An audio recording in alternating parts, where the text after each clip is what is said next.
Good afternoon. Welcome to the afternoon experiment. My name is Emanuel Livingston. I can't do that. The things that come up, I did that, and the fireworks will happen. My name is Emanuel Livingston. I'm with you until 5 o'clock. 5 o'clock today.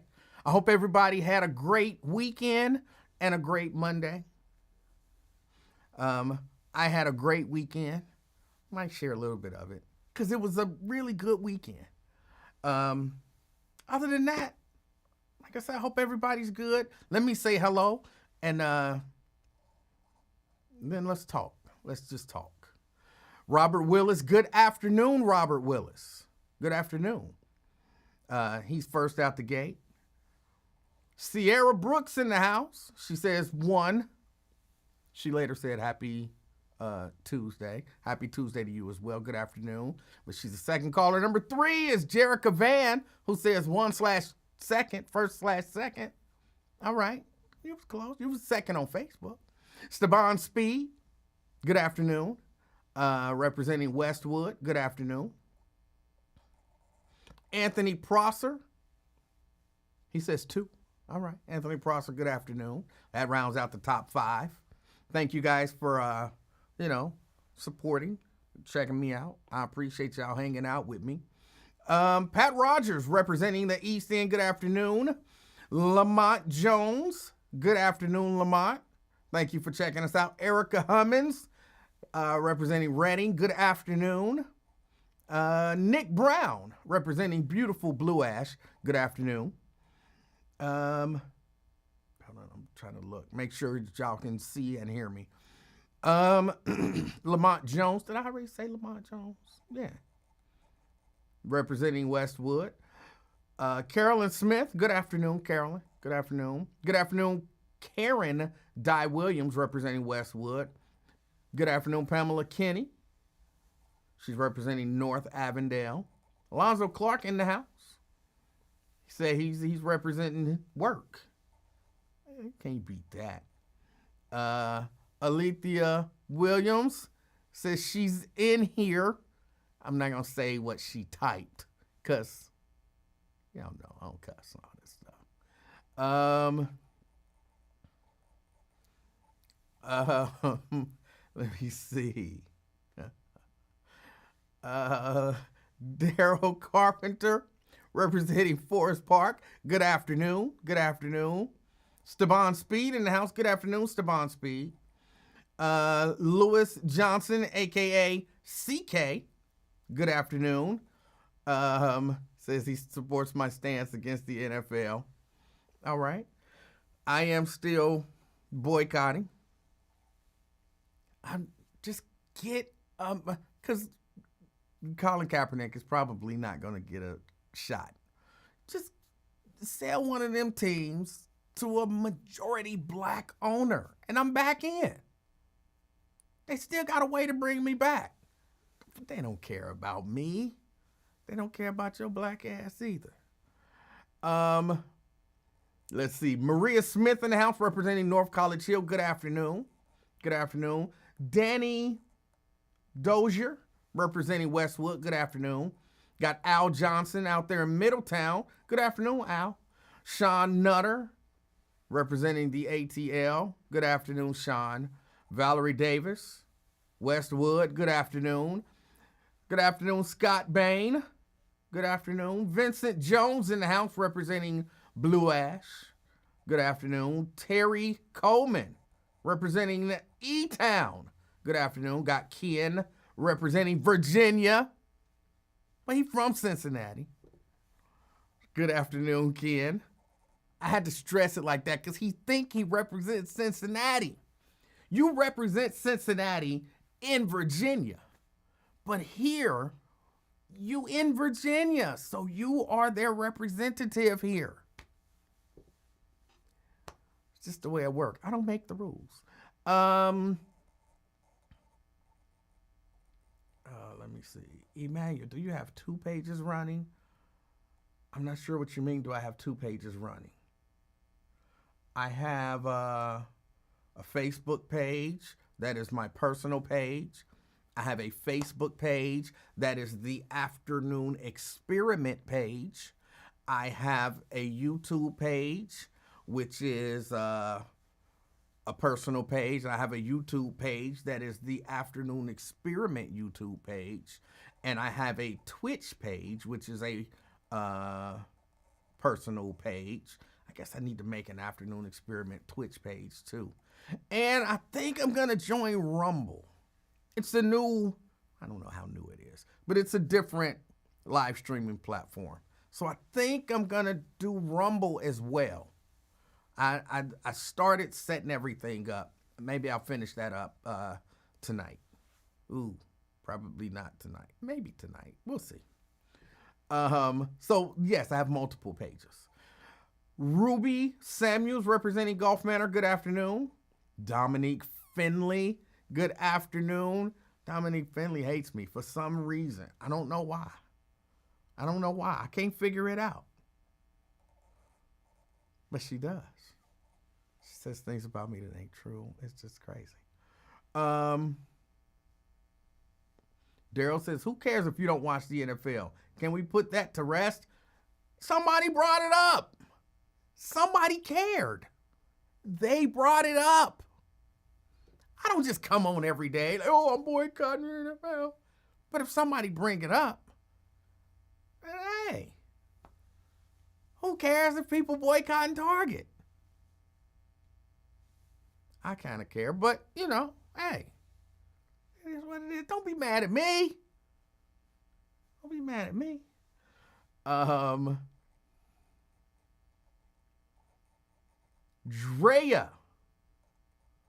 Drea, good afternoon, representing Sycamore Township. Robert Willis says you was number one. I don't know what that means, Robert. Terry Anderson representing downtown.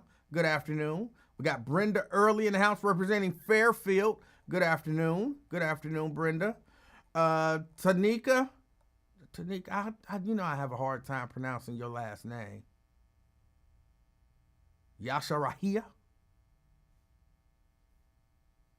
Good afternoon. She's representing beautiful Orlando, Florida. We was cool. You need to talk to my friend, but I was too busy. I was like, I need to talk to my friend. I just need to say hi to my friend.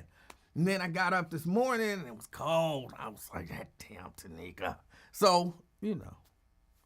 But I hope you're enjoying your day. Shahira. Good afternoon. We got Jason Dockery in the house representing Fairfield. Good afternoon. Ashley Marie out there in Fairfield. Good afternoon. When are y'all going to get together and just have a watch party? And all the Fairfield people can be in one location. All the Blue Ash people can be together. Alethea, more lies. Just tell them more lies about me. I don't understand why they hate me. Shahira, representing Sycamore Township. I already said hello to her, but she put in where she's from. DeWanda Wise Hunter, good afternoon. LaDonna out there in Western Hills, good afternoon. Did I see the day party videos? I did not. But I hope everybody had a good time.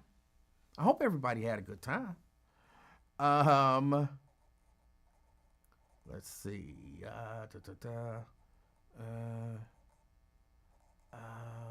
Diane Huddleston Angel, good afternoon. DeWanda Wise Hunter says, you near me today. I'm in Glendale. All right, representing Glendale. You can't beat that. Tanika says, just say young. Now you got to tell me how to pronounce it. And then I got to figure it out. You know, mentally I had to practice it a few times. And then maybe I'll do it right. Dina Johnson, representing Walnut Hills. She's an angel, in case you didn't know. Good afternoon, Dina. Daryl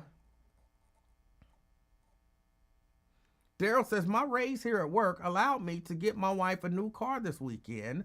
She hasn't had a new ride in over 10 years. She was so happy. Well, congratulations. I like to see people do good.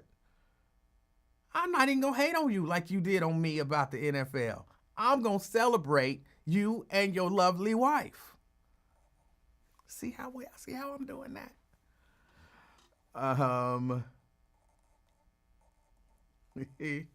Thank you. Sierra pulling it together. Says she's having a watch party with all the Boston viewers. See, teamwork. It just take a little bit of teamwork. Fame. He says he's representing Madison Plains, Indiana. All right. Tanika, you called Cap. E-man, you weren't thinking about me. It's 86 degrees, by the way. I was thinking about you. And you just had to put that little dig in there. So now I wasn't thinking about you. Now. Dwayne Lark is representing Mount Airy. Good afternoon.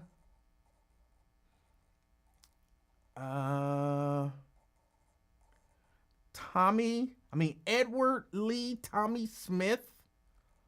Oh, what's up? Wasn't you hating on me earlier today? It might have been a different Ed. Somebody else was hating on me earlier today. All right. So that is everybody that's here. Thank you guys for joining the show. I appreciate you. Man, I listened to the Lincoln Ware show for a little bit. I heard Connie Pillage on. And hold on, let me say this. Because I've said this before. I get so frustrated listening to Mr. Ware try to interview people that are controversial or that might say controversial things. I get so frustrated with the fact that he feels compelled to answer what he perceives to be difficult questions for the guest. It frustrates me so. But I think I didn't really get in it. Did I not say she was the prosecutor? What did I say she was? The prosecutor. I don't know if I mistakenly called her something else. If I did, thank you, Nakia. But yeah, Connie Pillage was in there talking to Lincoln Ware. She took questions. Some stuff I don't understand. And let me say this. I could not see her. I could only listen. So I couldn't see her. I could listen and I could see comments, but I couldn't see the video feed.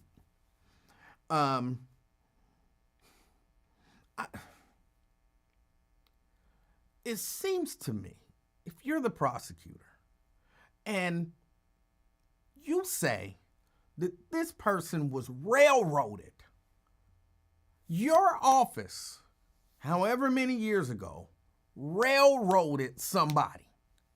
Now, kind of the general vernacular of railroaded means I don't believe this person was guilty. I believe the charges were either made up or they definitely weren't. There wasn't enough evidence to prove them. And I believe that there was probably some misconduct that went on that led to this person being convicted.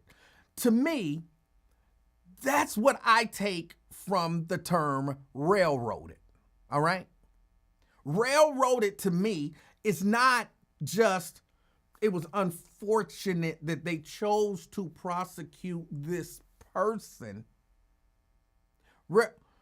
Dominique, I said your name. I said hi to you. I read your comment. Dominique, I love you. You a hater, but I love you, okay? But yeah, so when you say somebody was railroaded, that don't just mean it's unfortunate that they got caught. Just in general, I believe that that's the perception that people get when they hear the term railroaded.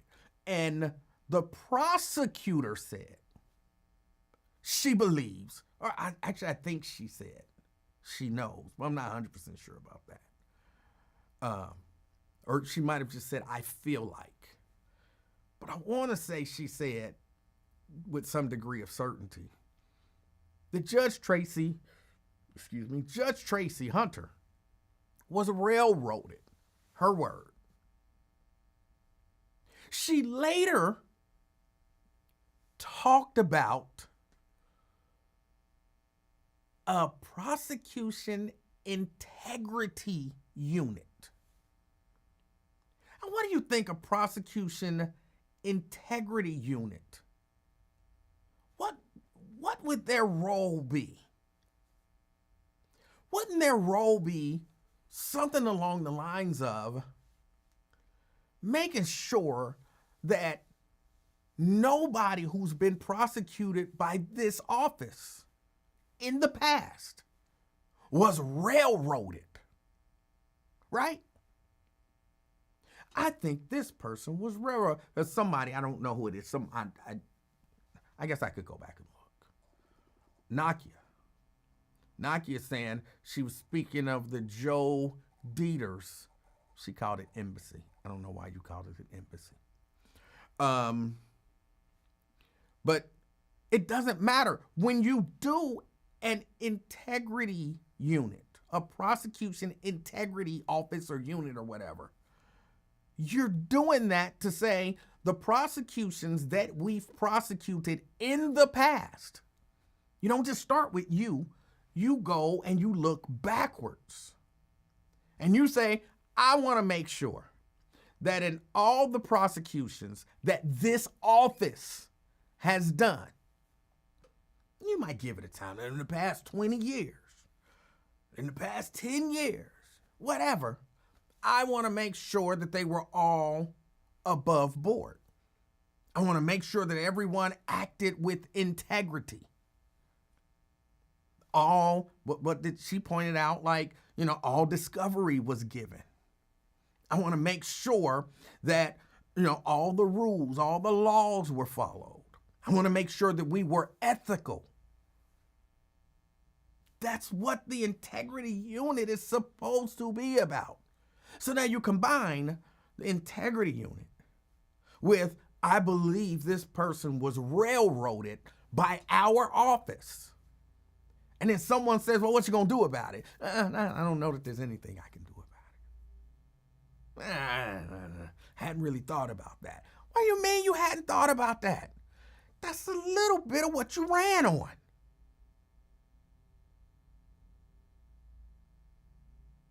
That's a little bit of what you ran on. Correct me if I'm wrong, but you had Tracy Hunter in your mouth so much when you was running, I thought maybe y'all was lesbians or something. That's how often she was in your mouth. Okay, I didn't actually think they was lesbians. I just thought that was clever to say. But it's not like this is new. So when you walk into the office, you should automatically be thinking, this was an injustice that now I'm in a position to attempt to right.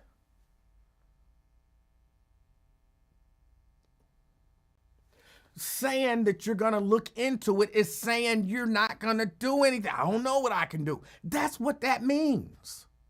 Shahira says, that's not what she said. She said she would look into it. That's saying I don't know. That's what that means. I'll explain it in a second. Caller. Hey, I'm glad you brought this up because I was listening to the show when that was on, and that same issue bothered me. The way she said, it was asked about Tracy Hunter. She said, yes, I definitely think, we all know she was railroaded. And then she said it was not on her schedule, or it was not on her agenda or whatever. But then there was no follow-up as to, well, are you going to put it on your agenda? It was kind of like brushed over, like, yeah, it's not on my agenda. So that kind of bothered me, and it sat with me, like, why nobody followed up on that? Like, well, are you going to put it on your agenda? Where do we go from here? It was nothing said after she said, I believe she was railroaded, but it's really not on my agenda. Right. Did you take it that way? Right. And again, to me, the connection is your integrity unit. Yep, she followed up with that. Like, okay, I have integrity things. I'm like, okay, so you just said Tracy Hunter's railroaded. You said it wasn't on your agenda. You didn't say you're going to put it on there or focus on it, but you're going to focus on integrity in the office. I'm so confused here. But yes, I felt that same way, and I just wanted to say that. All I right, have to get off here, but yeah, that's what I want to say. What's your name? My name's Dee Dee. I was the number 136,252 to log on today. Dee Dee, I appreciate your call. Okay, bye. All right. That was Dee Dee. All right, I got to put it in here. So in case she ever calls back, I'll know who it is. And then I've shut that down because that is still doing that thing. I'm actually going to call them about that. I'm going to reach out to tech support. But I shut it down and opened it back up. So Shahira says, that's not what she said. She said she'll look into it. Or, hold on, I don't want to misquote Shahira. She said she would look into it. Let me explain. I did some customer service stuff before, right? I've did some customer service stuff, right? And I've had people call me and say, this problem exists. And as a company, we knew that problem existed. You know what you can say when you really just want to dismiss somebody? You've acknowledged that the problem exists, and they're complaining about the problem. You know what people in customer service say? Yeah, we'll look into it. That's a quick, easy way to dismiss whatever it is that you're saying. Just like railroaded has a meaning. Yeah, we'll look into that. Has a meaning. It has a meaning. And look, I'm not anti-county pillage. I'm not anti-county pillage. I just think a few things. Nat, I agree. We need justice for Judge Hunter. We need justice for Judge Hunter. And she knows that we feel that way. Which is why she talked about it. And then we put you in office. I think one of the things that you do when you put somebody in office is you say, number one, what are you going to do for me? In this case, the me being us, Black Hamilton County.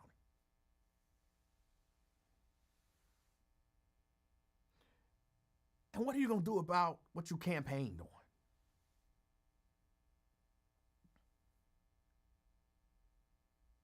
And then she kind of used the idea that, well, she's appealing and blah, blah, blah.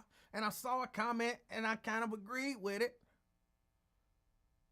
Somebody said, well, if you believe that she was railroaded, which means you believe that something bad happened in the office that you now preside over, and she's appealing, you know how appealing it would be for the prosecutor who prosecuted her, the office that prosecuted her, to join in with her appeal?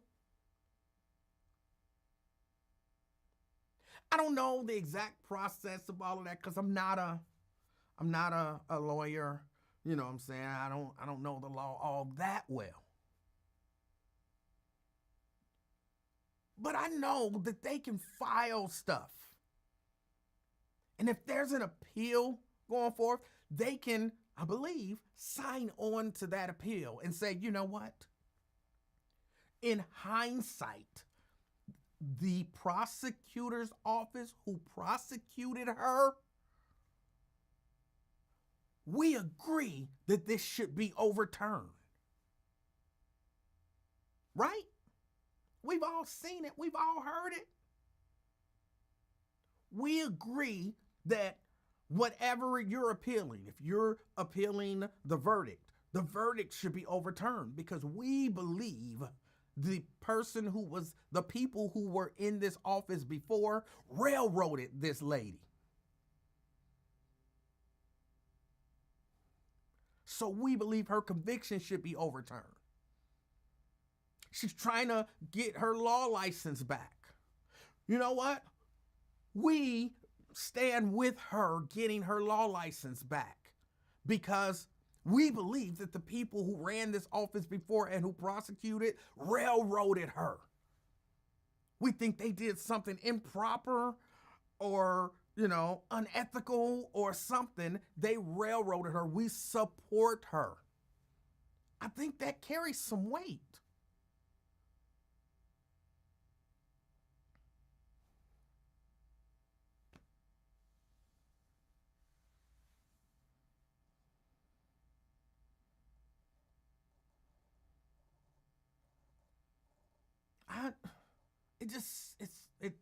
The whole thing was weird.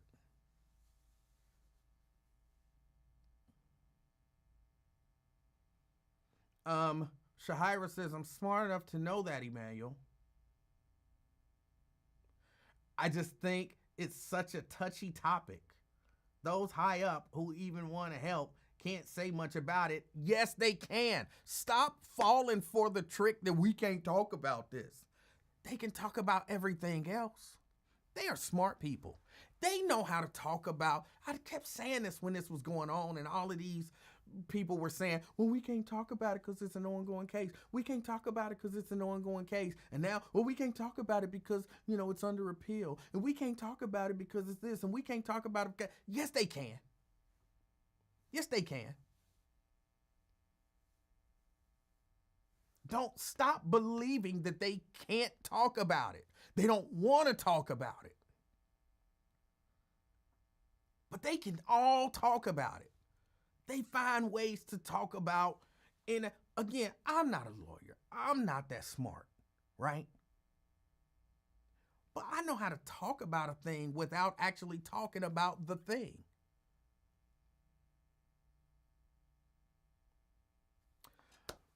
Let's say, for example, say in some made-up county, there was a prosecutor's office that railroaded someone. Nobody in particular, let's just say. There was a prosecutor's office somewhere that railroaded someone. And then a different person took over the prosecutor's office. That different person could do some different things in that office to right that wrong. What was I talking about?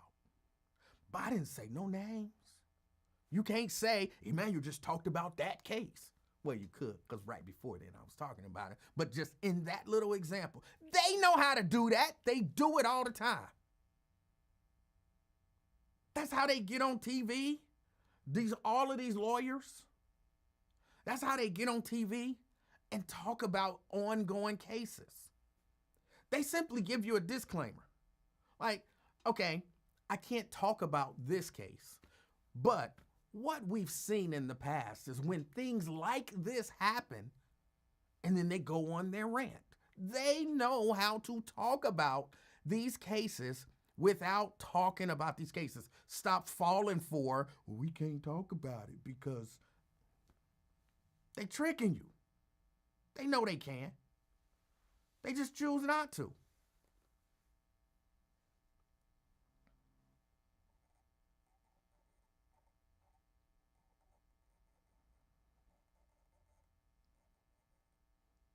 Edward says, is there not a group that can start a petition asking Pillage to look into the Tracy Hunter debacle?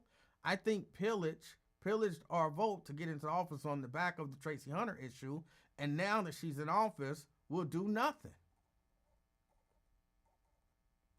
I don't know that a petition would help. I mean, it wouldn't hurt, but I don't know that a petition would help. She said she thinks the lady was railroaded. No one has to now convince her. Well, I think she was railroaded. I think she was railroaded.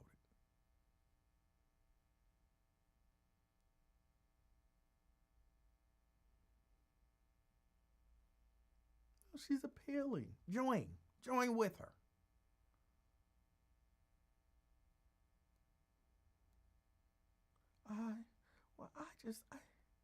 I'll look into it. You've been there 100 days. You kind of ran on this. You know how much Trump done did in less than 100 days? And now you're going to get around to looking into it when? I think it's incumbent upon us to say to people who we put in office, what, the first Democrat in 90-something years, now we expect you to do something for us. Yeah, we wanted to get Melissa Powers out. You ran, so you fit the bill. You're not her. But now you have to prove you're not her. And the way you prove that you're not her, some action.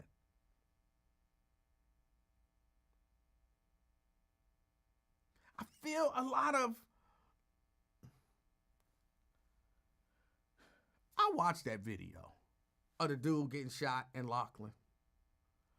A lot of the stuff she's saying that she can see, maybe they got some technology that can make stuff look clearer and different. Maybe they have some other evidence that they're not willing to show the public.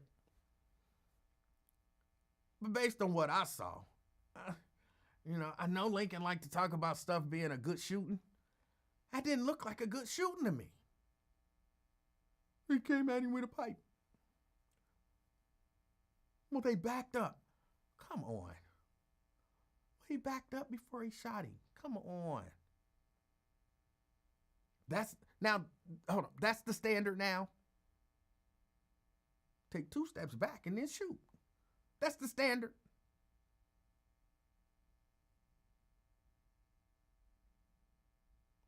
If we don't have a prosecutor that's gonna hold law enforcement accountable, that's gonna do what they said they're gonna do when they wanted to get our vote, what do we have?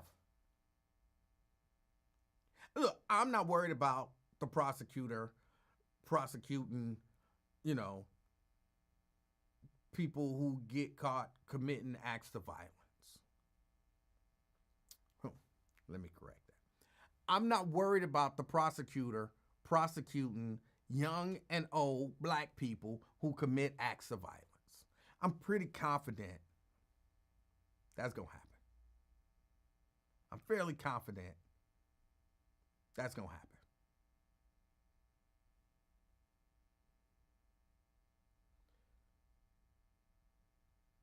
It's that other stuff. It's the other stuff.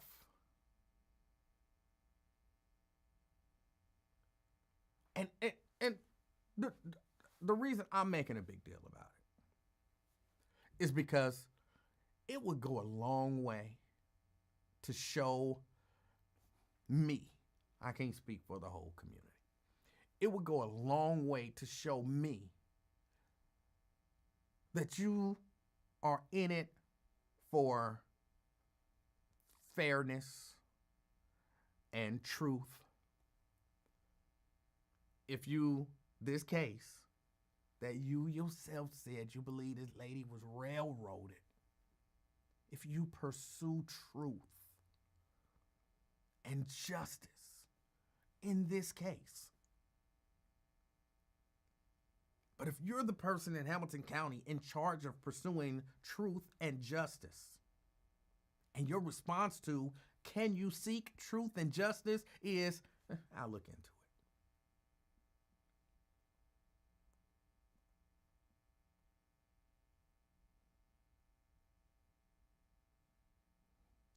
That don't give me a lot of faith in the system. And people always want us to have faith in the system.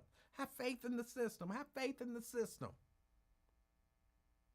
The system got to do something for me to have faith in it. It's got to do something.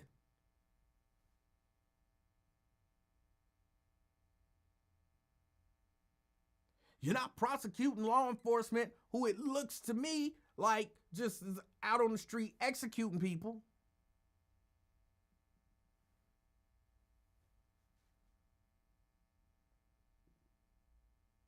But you got this thing. Y'all, people probably tired of hearing about Judge Hunter. And that whole case is just, it was garbage. That whole case was just garbage. And I don't know why I feel a certain passion about it. I talked to Judge Hunter a number of times. On air and off air. And I don't know, she just... And there are people who don't like Judge Hunter. There are people who don't like her. Because I talked to some of them as well. I talked to some of these black lawyers and black judges off air. And black people just in the legal realm here. Because, there are a lot of people who have law degrees who don't work in law.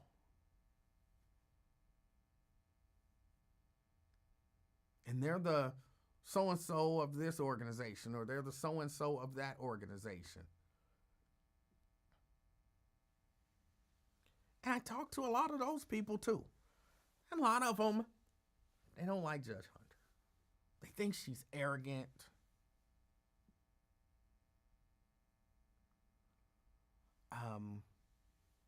Some people think, because y'all know me, I be trying to be honest.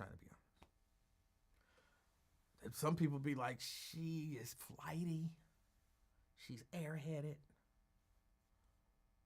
But a lot of the complaint that I got about Judge Hunter was people thinking that she was arrogant and difficult to work with.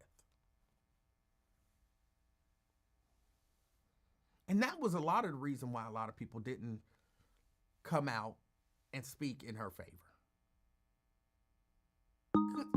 I would be asking these people, why you didn't come out and speak in her favor? And they would say, she's arrogant. Hey. She's this, she's that. That's why I didn't speak in her favor. I'm not going to come out for her. She's not nice to me. She's not friendly. She thinks she's better than people. I'm like, for real? That's why you not going to stand up and say she being railroaded? Why y'all won't stand together?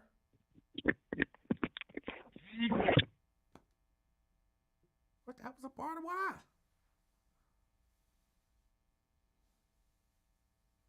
So I feel like she got railroaded. I feel like a lot of people know. And for a lot of those people knew what they doing to her is wrong. It's wrong, it's bad, and it shouldn't happen. Then why don't you say something about it? She ain't never been no friend to me. What? But that was their honest answer. And it's that I feel so passionate about it because stuff like personality conflicts shouldn't dictate whether or not you want to see justice happen. CK. Hey, what's up, bro? Hey, how you doing? There you go. Hey, man, great show, man. Yeah, this is a good show, Livingston. Well, thank you, sir. I heard you talking about one of my favorite people, and one of the favorite people, Tracy Hunter. I've always had, what's the word? I don't know. I always thought she was a wonderful person. Wonderful with a W. Even before all of this Hold on. conspiracy. What other way could you spell wonderful other than with a W?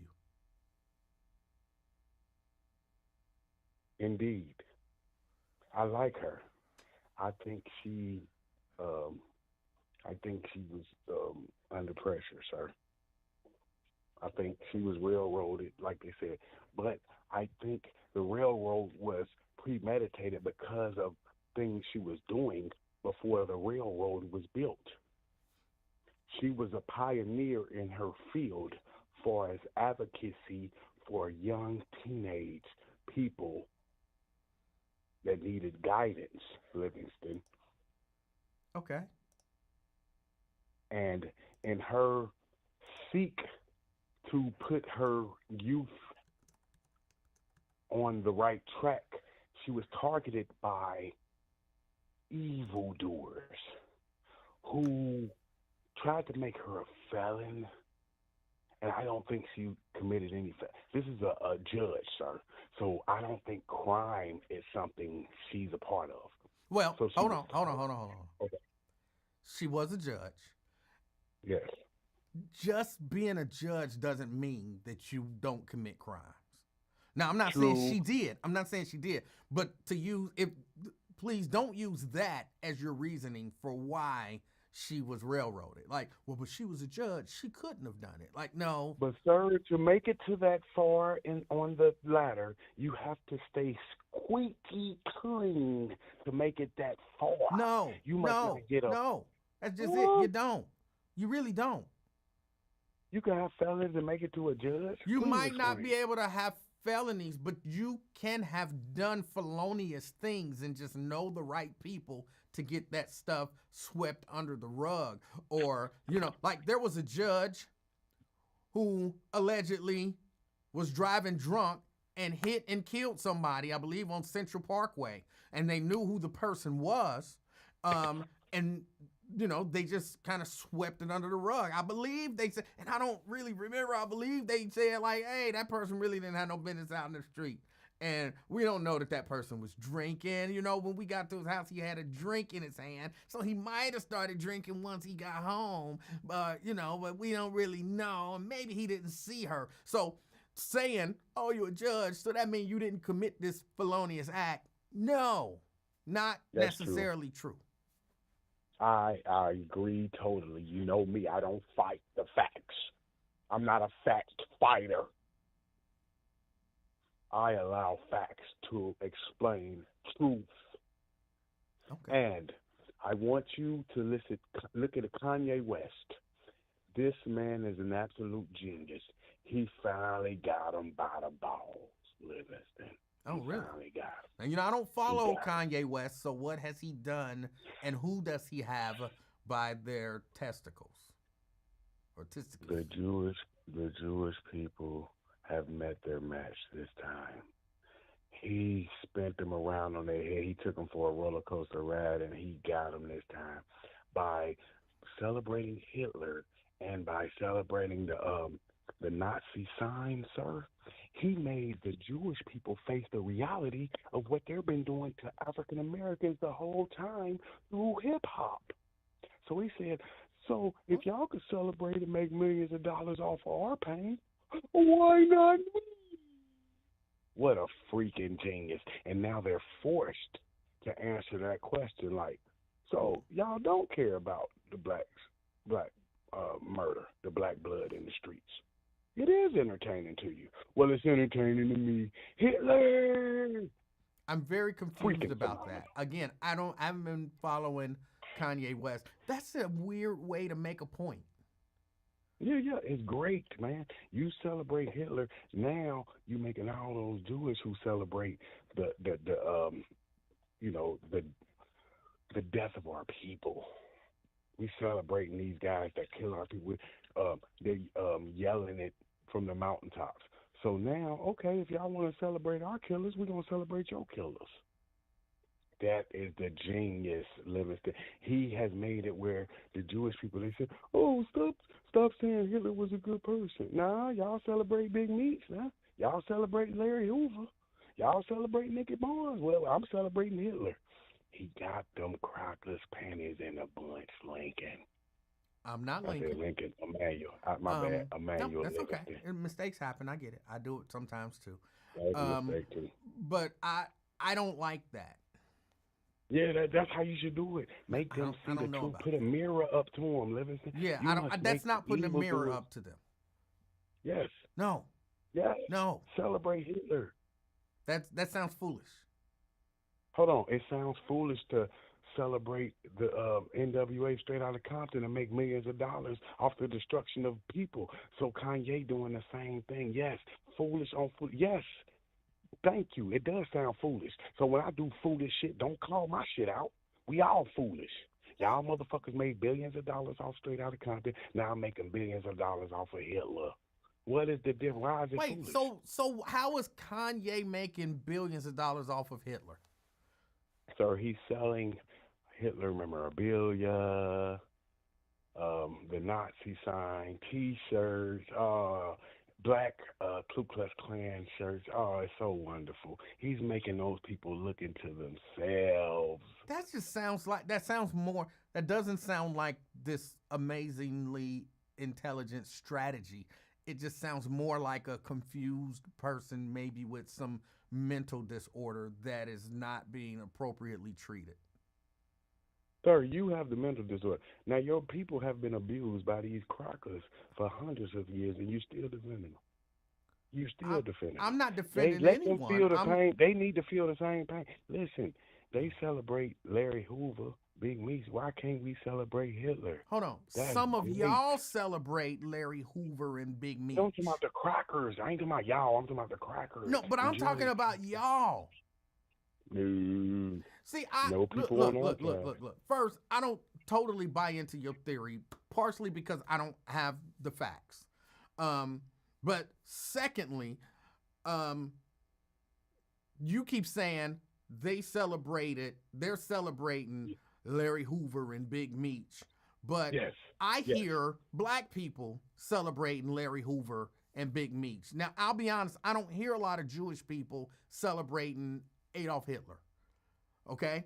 So if you can get the whole group to kind of stand together and say, no, that's bad, then you might have something. But there's so many black people who sadly celebrate these people that you perceive to be horrible for our community, which I would agree with you. These people who you say are horrible for our community, but we got black people celebrating them. Yes, but this is what you're overlooking. Okay, help You me. need to look at the profit margin. We're looking at who's cleaning up at Tony Montana Scarface. Yes, it is hurting the community, but who's cleaning up? That Jewish cracker. So when the Jewish cracker I don't like you using that term.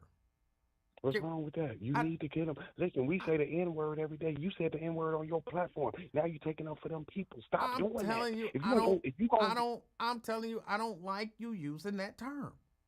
You should like it. But I don't. Sir, because I know you don't, because you are like them. You use the N-word on your platform, and you didn't even say, I don't like that. But you said it because you don't have no shame when it comes to denigrate your own people. But you would come up real quick and try to defend them pink toes.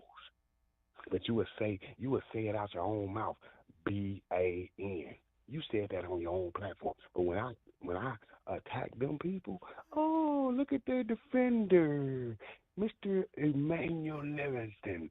Don't defend them people. They got enough defenders on their own. You need to defend us, black men. I think I do my best to defend us, but at the same time, just because I'm defending us doesn't have to include defaming them. We should. They've been defaming us for 400 years. Look, two wrongs don't make a right. But it make us even. It make us even. I kind of agree with you there, but I don't like it. I still don't like it. I don't like it. Okay, I do like hurt people. So you know I like to hurt people, right? All right. Well, is that it? You got anything else, sir? I want you to get on board and stop infighting. You do too much infighting with your own people. You need to be on our team. We all need to be on the same team and go against the JCs. You didn't want me to say it. The Buick's backers. I'll say it like that. Buick's backers. The what? Yeah. We need to go to war against them people. You need to stop defending them people. They don't like us, man. Wait, hold on. No. Who you said I'm doing infighting. Who am I fighting? Every time I got us a way to get out the violence. CK got the whole violence plan. I show you how to get the young people out of the blacks. I said, tell them that to get in the gang, you got to murder. Every man that go to jail But get if that's raped in not their ass. true, why Tell would these I people, put it out there? you need to put that stuff out here to get. Not if it's not true. You Yes, don't win you people don't. over None with of it's true. misinformation. Have you ever heard perception is reality, sir? But it's not. Didn't your grandma tell you that's going to lead to one-way gun? That's going to either death or the penitentiary. That's facts, man. What? It sounds my like grandmama never told me that. Your grandma never said you doing this action would either lead to death or the penitentiary. No, because I was never doing any of actions that would lead to death or the penitentiary. That's the problem, sir. That's why you got to get behind people like me. Everything I did was death in the penitentiary. Every day I lived. I know it all. You speak on too many things you haven't been involved in. I'm about penitentiary. I'm about death. I'm about life. Okay. This is what I've been. I already been. So you need to get on board. You're already doing the right thing. So just so I'm clear, you're saying we should only speak about things that we're involved in. No. You should. No. I think you're on the right track. Okay. But I'm saying you need to get in the back. You stop driving the car. Just ride in the seat. Ride and put your seatbelt on and let me, a person that's been through it, guide you so you can go teach the people. You trying to lead to the people. So you're saying that we should only talk about the things that we've been through. Otherwise, let's let somebody lead us. No, you need to take my teachings and teach. So everything I learned to you, you teach to the other people. Okay, you don't know it, but you don't seem to know it. But what you're saying is you shouldn't talk about things that you've never been a part of. That's what you're saying. No, I'm saying you should talk about them, but I'm saying you need more therapy on the session. You need more knowledge on it. So I'm saying if you want to talk about Scott, gangs, you might be talk to CK. I'm gonna educate you more so you're more better fit to talk to the youth about gang violence. Okay. I'm gonna educate you. Okay. That's what I'm trying to understand, sir. But you do too much infighting. You gotta stop. I don't think you know what infighting means. You fight black people. You need to start going against other races. Who am I fighting? That's what I'm asking you. Who am I fighting? You need it should be us blacks against the Caucasians. Right. Who am I fighting? Like you said, Joe Dieters, the Dieters people. Joe Dieters you is see how okay. He went after her? All right. You're right. That is fighting. Remember how he went after Tracy Hunter? She was black, he was white. It was a war, a race war, sir. That's not infighting. But okay. Hey, I appreciate your call. So did you see race involved in that case? Yeah, but I appreciate your call. I got to run. That's what I'm trying to say. Thank you, brother. All right. I'm fairly certain that's not what you were trying to say. I don't know what you were trying to say. I'm fairly certain that wasn't it. And while you may know what infighting, like kind of the definition in terms of putting it into practice, you don't seem to understand. You don't seem to understand it. Hold on. I saw my niece on here, and she put up a few comments, and they was way, way, way, way back. And I don't know what you said, Chelsea, and so I can't go back and read them.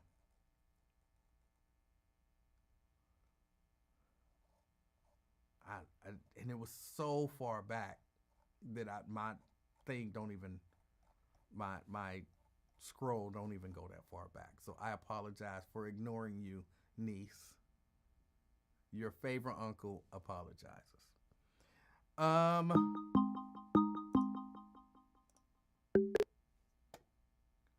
Ron. Hey, what's going on? How you doing, sir? I'm good. I ain't going to take too much of your time, but I want to point something out. Yes, sir.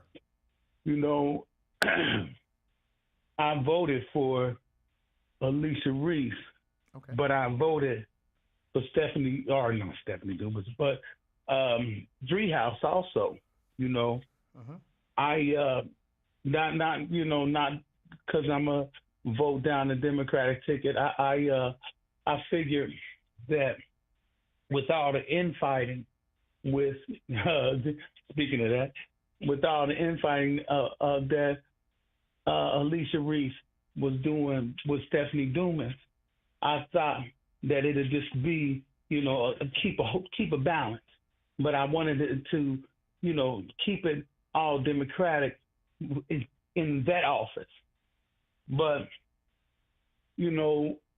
like I told you, several times before, and you don't agree with me, but I think the definition of insanity is doing the same thing over and over again and expecting a different result. Yeah, it's not.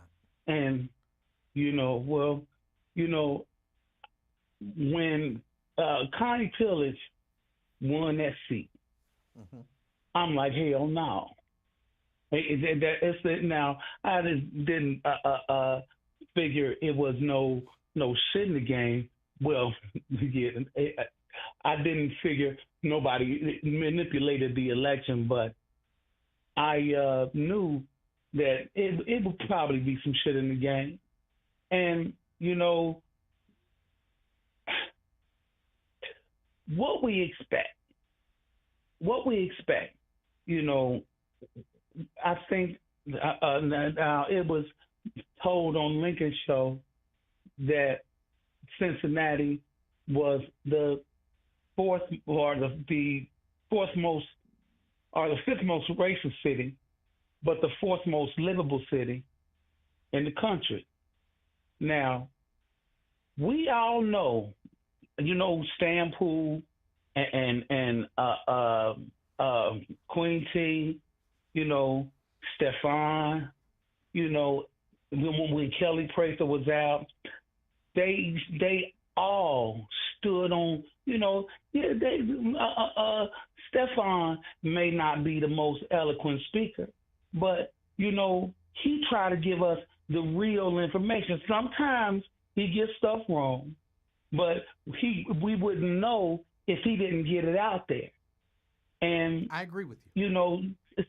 Stanford Poole, now now it's coming into play that all this time, I know that I've been not dealing with, but I know I've been aware of Stanford Poole and Queen T, their group for like 7 years, 8 years.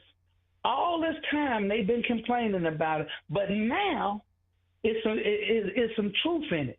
Now we're discovering the truth. But 7 years later,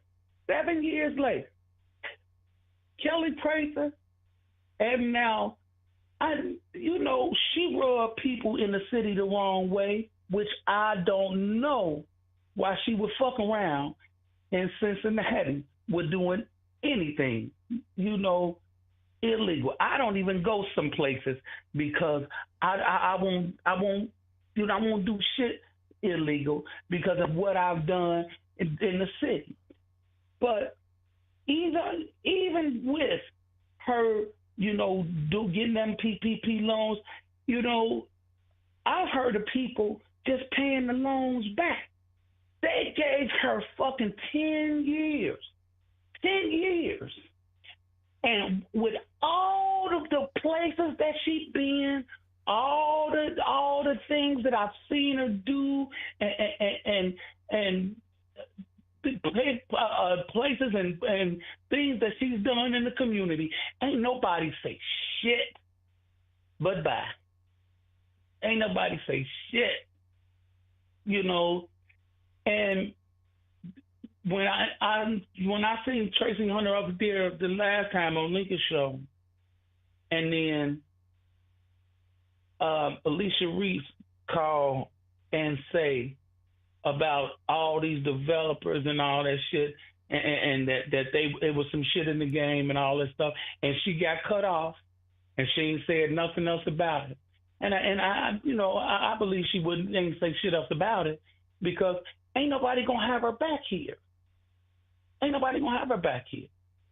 Like you said, people could have said some shit. People could have said some stuff in Tracy Hunter case. A lot of people could have said some shit. A lot of people was fake shaking like they was doing some shit and wasn't doing fucking nothing. Nothing. And that African that was walking down the motherfucking highway didn't have shit to do with that stolen car. Didn't have shit to do with that stolen car. Now, Connie Pillage gonna say, not today, but the last time Lincoln talked to her, she gonna say, "Oh, we didn't want to take and put the family through the grand jury process and let the grand jury take a look at this officer-involved shooting." Now, first of all, the motherfuckers don't know our laws. They couldn't even really speak English. So they don't understand. They don't understand. It was just an opportunity to go ahead and bypass this shit like nothing ever happened. And especially with them motherfuckers going all hard on that neo-Nazi shit. And that's why Al keep asking in case anybody want to know. That's why I keep asking, not because he's more interested in what they gonna do, because he keep asking because he want y'all to see the bullshit in the game. Now, this man walking down I-75 with a pipe walking down the street with a pipe for nothing. Now you know it's some bullshit in the game, but Connie Pillage, and y'all voted for her. Connie Pillage, Democrat down a fucking ticket. Connie Pillage voted for that motherfucker, and she ain't gonna do shit. But Ron, what the fuck them motherfuckers been telling her to do up top? But Ron, this is where we come in. We voted for her. We have to put a demand on her. She's probably not going to do anything just because it's the right thing to do. We have to put a demand on her and say, this is what we demand if you want us to vote you back into office. And wait. Hold on, let me finish. I'm sorry, go ahead. Go ahead. We have to convince her that we mean it, because the truth of the matter is they don't believe our outrage is real. And if it is real, they don't believe that it will last. Don't y'all remember when John Cranley, I forget exactly what it was, but people were upset with John Cranley. And John Cranley I think he was caught on a recording saying, they'll just be mad for a couple weeks and then it'll go away. That's how they feel. That 2 week shit. That 2 week shit. Oh, they'll forget about it in 2 weeks. Yeah. Boy. That's how they feel. My thing is, and you're correct, man. The chick that she asked Connie Pillage the question. She asked him about Tracy Hunter, petitioning something, and that she asked her about it being an active pushback in her office. Totally avoided the question. Now, I'm going to remind you of something. Now, when I wrote Lincoln an email, and I said, I love you, Link. I said, but you have an opportunity to go ahead and be, and I can't remember exactly, I still got the email, but I can't even remember exactly what I said verbatim. I don't remember. But essentially, you remember, because he told you to play that shit. Now, I don't remember exactly what you said, but I do remember. Yeah. So but I told him I loved him, and I said, you've been a part of this community, shit, but we need you now. We need you to tell the truth. We need you to tell the truth, and it's a trip now. I done see how he moved. I don't even want to, cause my feelings for Link like you. I got love for Link, but it's frustrating with his ass. It's frustrating with his ass because he can be 100 and he don't have he retiring soon, like I said, and he won't go ahead and speak the truth to people, and we need him to speak the truth to people because just like Connie Pillis said on his show today and said what she said, and he ain't give her pretty much zero pushback. And if you would have seen the shit on his TV show with Connie Pillis, that shit was unbelievable. That shit was unfucking believable, man. That shit was crazy. But I'm telling you, the Democrats not for us.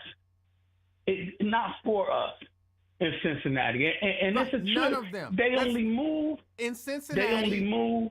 But Ron, in Cincinnati and nationwide, none of them are for us, and we have to put demands on them. Yeah, but I mean, I understand what you're saying. Shit, I definitely do that shit.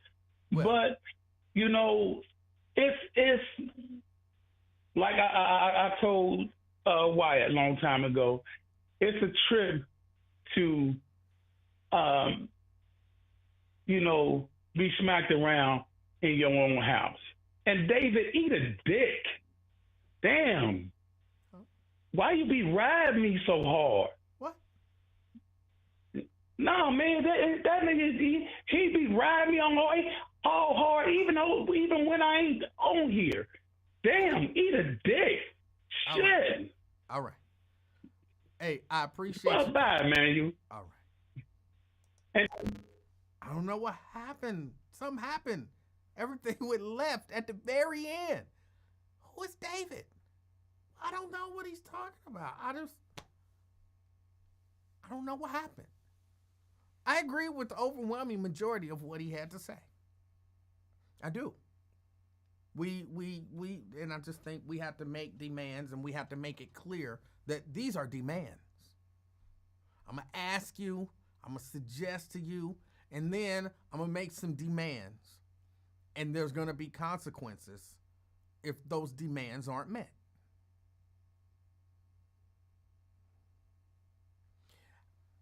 Now, Ron, I didn't want to say this because I didn't want you to, go crazy or anything like that. And you had already started on David, whoever David is. I don't know who David is. I don't know what David did or said. But we gotta do that same thing with your boy, Trump. Like y'all, you know what I'm saying? All y'all who supported that guy and the crazy stuff that he doing. Come on, y'all gotta put some demands on him. Ken says, Emanuel, is this guy Wyatt on YouTube? Yes. I believe he has a page on YouTube, Wyatt Live, and I think he has a Randall Wyatt page. So search for both of those, and you should be able to find him. Daryl says he talking about David Herring comment. I didn't see it. So maybe that's why it all went over my head. I didn't see a comment by David Herring. So, yeah, it went over my head. hold on. Did David say something? What did David say? I gotta look back because it's gotta make sense to me. Let me go and see if I see a comment by David. David. I don't. Oh, David put up the little alien spaceship.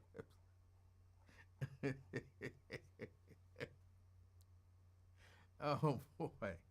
Oh. You upset him, David. But Ron, look, I'm okay with people mocking people. A little bit. I'm okay with people mocking people a little bit. And the little alien emoji things ain't that bad, Ron. It ain't that bad.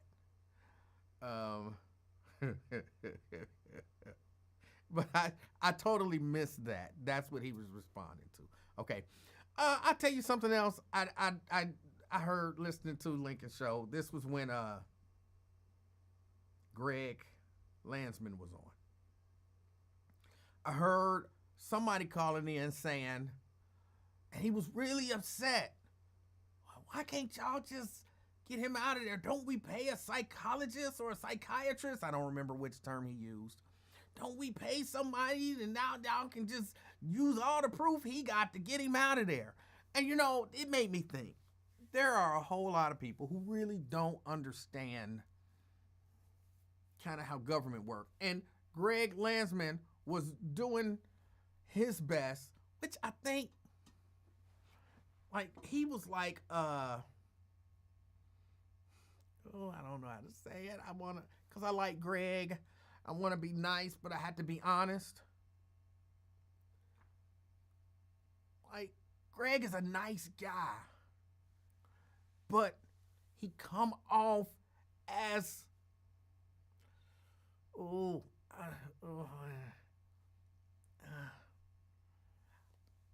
see, these are the times I measure what has to be said and what maybe doesn't have to be said. And this is just one of those times. Greg, I believe you know your stuff. I really believe Greg's heart is in the right place. And I believe his intention is to do what's right and all of that good stuff. I really do. But Greg comes off. Thank you, Carolyn. Soft. I was measuring did I need to use the other word or not. Soft works. He comes off soft. Like really soft. Like softer than them Little Debbie oatmeal pie soft. Like he come off soft. And there's something about, a nice measured response to a thing. But and hold on, Shahira says, you really did listen to the show today. I said I listened to the show. Like, how was that shocking? I tell y'all that I listen to the Lincoln Ware Show. I like the Lincoln Ware Show. I've always liked the Lincoln Ware Show. So why is it shocking that I admitted to y'all that I listened to the show today? I didn't get a chance to listen to all of it. They're like, oh, you really listened to the show? Like, what, did you think I was making it up? Like, I'm just going to say I listened to the show, but I didn't really listen. Come on. But yeah, he talks about Jasmine Crockett. And there's the Moskowitz. I don't remember his first name. I want to say it might be Jared Moskowitz. I think he's out of Florida, but I'm not 100% sure. There's a few of them there.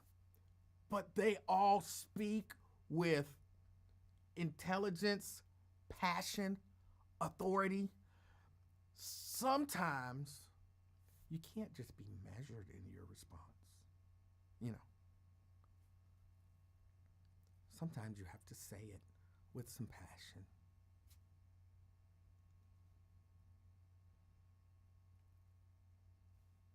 Like, sometimes you gotta say it. Jasmine ain't no star because she's measured and no, she's just speaking with passion. Speak with some passion, Greg. But he was trying to explain to people like,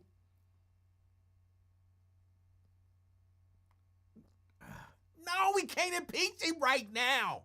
What's wrong with y'all? How do y'all not know that we Democrats can't just come up and say, hey, we impeaching the president. You're out of office, buddy. Get out. We have a minority. We don't control the House or the Senate. And you need, even if we could muster the votes to actually get him impeached in the House, we need, 67 senators to vote to convict to get him kicked out of office. How do y'all still just think that we Democrats can just jump up and say, you're out of here? He didn't quite explain it like that. You know, you have to, there's a certain threshold that you have to meet. And we're not the minority, so we'll need, if we were even to manage to get him impeached, we need a supermajority, which is 67, I believe, senators to get him out. And but we're trying.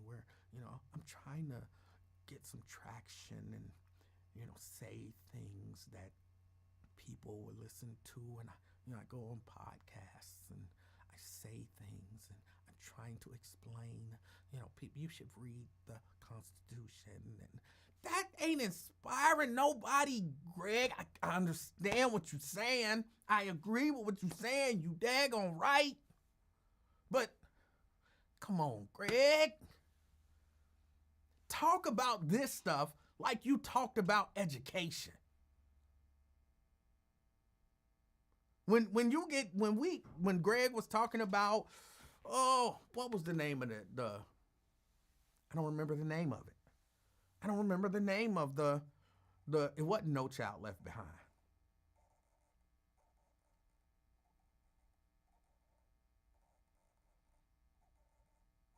It wasn't a No Child Left Behind. What was his organization? Was it Stride? Was his Stride? Either way. When he talked about stuff like that, he was passionate. Now, he still wasn't, fiery, like, you wasn't going to confuse him for no Baptist preacher or nothing like that. But, you know what I'm saying? There was passion. We don't hear the passion, Greg. I know it's there. But you need to let it bubble up inside of you and then run over.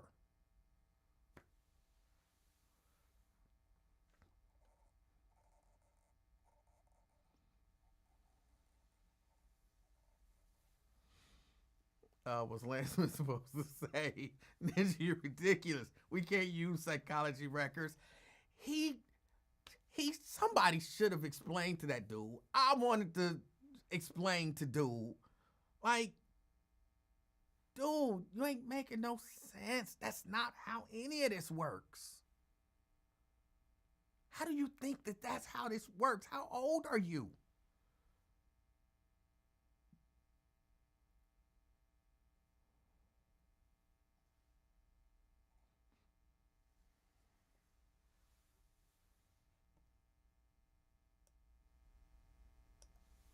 How old are you to just think, we could come in and say to who?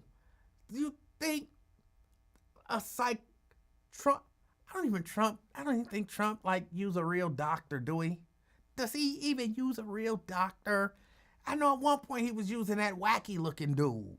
Talking about this is my doctor, and he said I got the best body ever.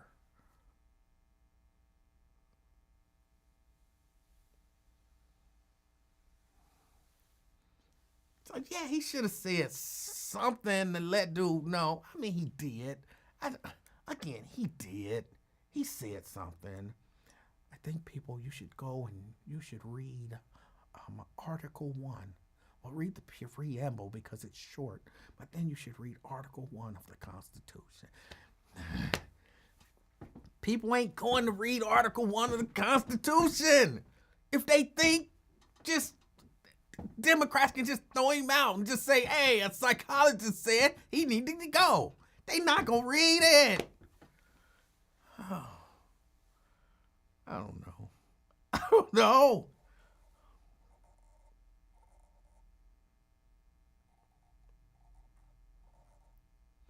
Preschool Promise. Thank you, Nat.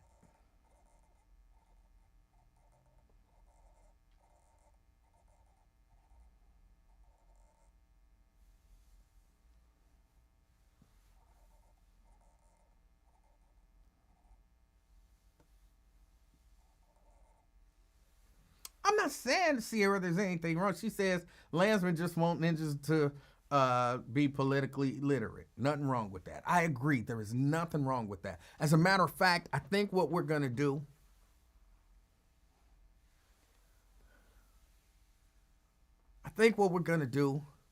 is we're going to read the Constitution on this show. Y'all know I like to highlight my reading skills.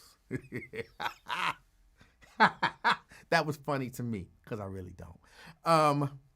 But I think we're going to read the Constitution. We're going to take it in little chunks. And I mean, in all honesty, I've never just sat down and read the Constitution. And just reading it ain't necessarily going to make us understand it. So I'm going to see if I can find somebody who can, like some constitutional law professor or something, that as we read, they can help us understand it. So I think that's what we're going to do. Don't ask me exactly when we're going to start. But I think we're going to read the Constitution. We not, again, Diane says, how long will it take to read it? We gonna read that. Jared can talk about Cliff Notes. No, we're gonna read the whole thing. We're gonna all be able to say we've read the Constitution. I don't know about nobody else, but we're gonna all be able to say, yeah, we read the Constitution. We're gonna read the whole thing, every amendment, the whole nine. Again, we're gonna take it in chunks.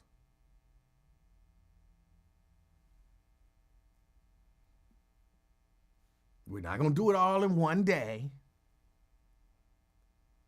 We're not going to do it all in one day, but we're going to read it. So we will all know and be able to say we read it and we have some understanding of it. So when people call in saying, can he do 3 terms? We'll be like, no, he can't, because this amendment or whatever was put in. And, you know, I'm not going to be no, because I don't remember dates and stuff like that. So, in 1963, this was signed, and then it was ratified, and then I can't do that. Well, somebody told me not to say can't. I'm not really good at doing stuff like that. I barely remember my anniversary and my daughter's birthday and the little baby's birthday. I'm not good at remembering dates and stuff like that. I had to do the math and then work backwards for that little baby. How old are you, little baby? That means you was born in. Yeah. I just don't remember that way. So yeah, that's what I think we're gonna do. Give me a little bit to pull it together. Now, if I can get a constitutional law person to help us and explain this to us, great. If I can't, we just gonna read it, and then we gonna reason it out right here, live on the air. We gonna read it. And we all know, do we have to do the preamble? We all know the preamble, right? Because they had that song on Saturday mornings, and so we all learned that song.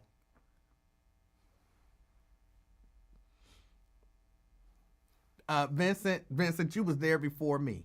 Schoolhouse Rock. Yeah. But we are. As I was listening to that man, who I don't know his name, but he was fired up. All the money we pay to get the psychiatrist is up there. I don't know if he sounded like that, but in my mind, that's how he sounded.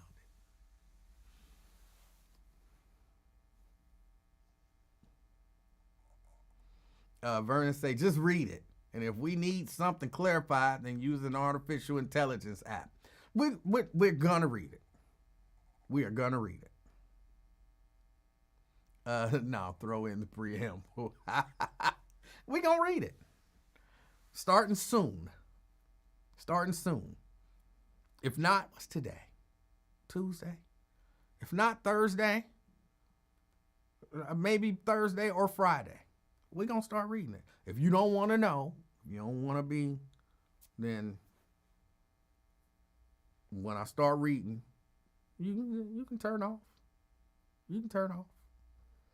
I'm going to try to make the reading exciting and not boring. I'm not going to be too over the top, but y'all know how I talk, then this how I'm going to read.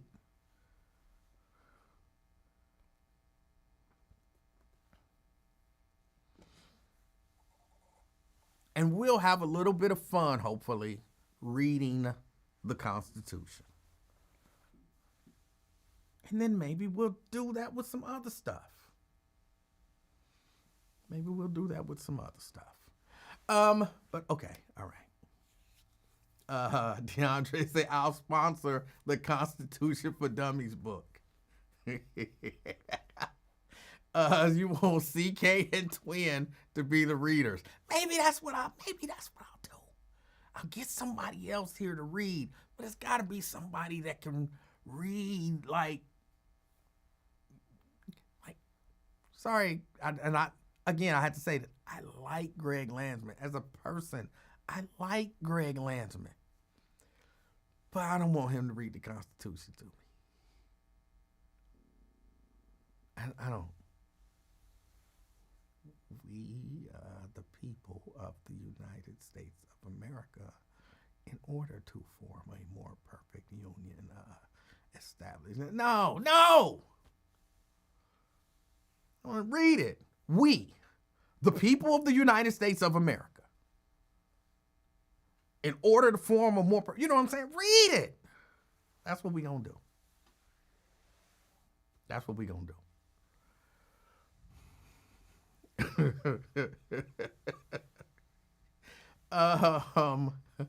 Let me tell y'all about this weekend. I had a decent weekend, y'all. The show is over. I appreciate everybody hanging out with me. And the show is over. Now this is the after show. I had a decent weekend. On Friday, I went to an event. I was honored at this event, and I was honored to be honored. It was a really nice event, and everybody did great. They had singing and dancing and what they called it, spoken word. And I was nervous when they said spoken word, because hold on, first people they had some African dancers. They had drums and they was dancing and doing the African stuff. I can't do it. And I couldn't enjoy that because they had me in the front row. All of the people who were being honored, they had us in the front row. And I was fearful the entire time that one of them ladies was going to say, hey, come on up here, because I can't dance. And everybody know I can't dance, but for whatever reason, people be wanting you to dance when you can't dance. People be trying to pull you up on stage and all that kind of stuff. So the whole time I was watching thinking, please don't call me up on stage. Please don't call me up on stage. What am I going to do if they call me up on stage? How am I going to react if they call me up on stage? What excuse am I going to make to not even pretend to try to dance if they call me up on stage? They didn't call nobody up on stage. But I couldn't enjoy it for fear that they was gonna try to call me up on stage. I think they should announce, like, before we start, we're not calling nobody up on stage. And then I would have really enjoyed it, because they were really good. Nat say two-step, brother. You can't two-step African dance. They play, you know what I'm saying? They wasn't playing the percolator, but they were playing some African beats.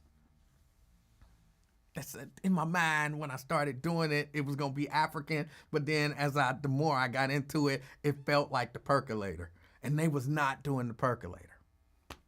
But yeah, so I enjoyed as much as I could the dancing, the singing, and then they said spoken word, and I was like, oh no, because I can't. I'm one of them people who I can't do spoken word. I'm one of them people. I don't know. Oh no, I'll be ready to leave. I'll be ready to leave.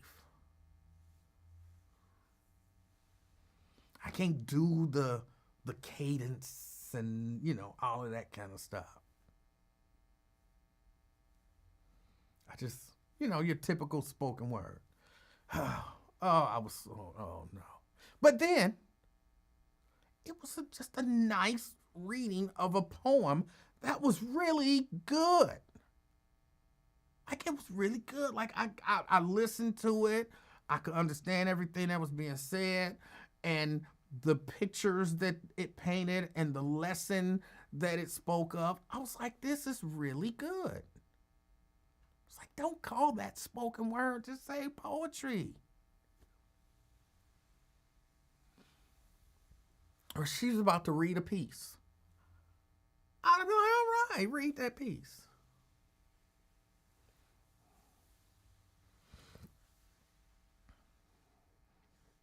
Let me see. And then it was some more singing. And then they, honored the people. And I asked them, like, am I going to be asked to speak? And she was like, you want to speak? And I was like, no, I do not want to speak. She was like, yeah, okay, no, we're not asking nobody to speak.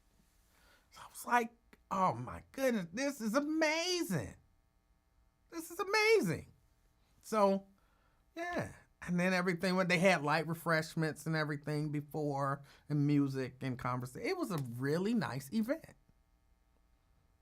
Came home, and then Saturday afternoon, I took the little baby. She had an event where she was singing at this event.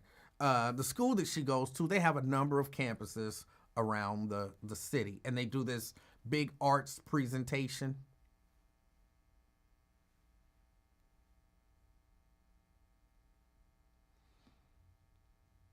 And I said, she's about to read a piece. Sierra, what are you talking about? That does not sound dirty. But yeah, they had this thing, and in the session that I went to, they had a little bit of everything in there. And in all honesty, you know how like you go to kids stuff, school stuff, a school play or a school recital or a school dance, and you're like, I'll fight through it until my kid come up, and then my kids group probably ain't gonna be no good either, but my kid gonna be in it, so it's gonna be all good. No, literally everybody who they had perform was really good. Well, almost everybody. It was a couple of them little kid dancers that I wasn't impressed with, but they could dance better than me. And I mean like third graders doing dance. And I mean like dance, like Cincinnati Ballet type stuff. But they weren't very good because they were like 10. But everybody was good, and I really enjoyed it. And I think I left there at about 3:30 or so. And, then me and Mrs. Livingston did some stuff. So I enjoyed my weekend. It was a nice, art-infused weekend. And I thoroughly enjoyed it. So, yeah, I mean, then of course I went to church, and that's always good. So yeah, I had a good time. I had a good weekend. Had a really good weekend. And then I made the shirt. No biggie, just 2-color design. And I already had the screens done. These screens been sitting there for months, just waiting for me to print the shirts. So I went on ahead and printed the shirts yesterday. I did a few of them, so you might see the same design in a t-shirt, in a light hoodie, and in a heavier hoodie, if I end up wearing a heavier hoodie.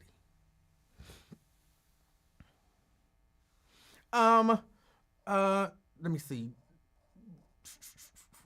I saw a comment. Mary says, have you ever danced with your wife? I've danced with my wife. It was an interesting thing. She know I can't dance. She's known I can't dance since we met. And I keep telling her she's supposed to teach me how to dance. But she don't want to teach me how to dance. I'm going to go take some dance lessons somewhere. I'm just not, like, I want to learn how to tap dance. And it sound crazy, but tap dance feel a little too buck dancey to me. It feel a little too mammy, you know what I'm saying?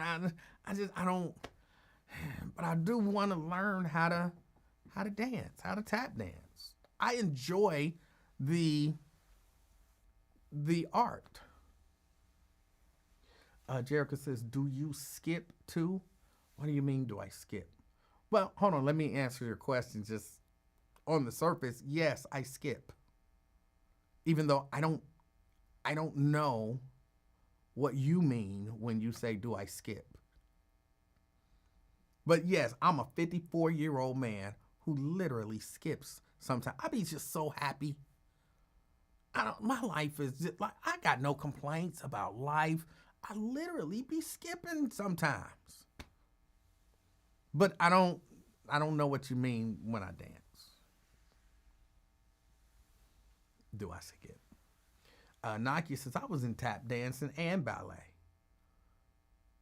I'm gonna take some dance lessons. I'm gonna conquer this not being able to dance piece in the next year.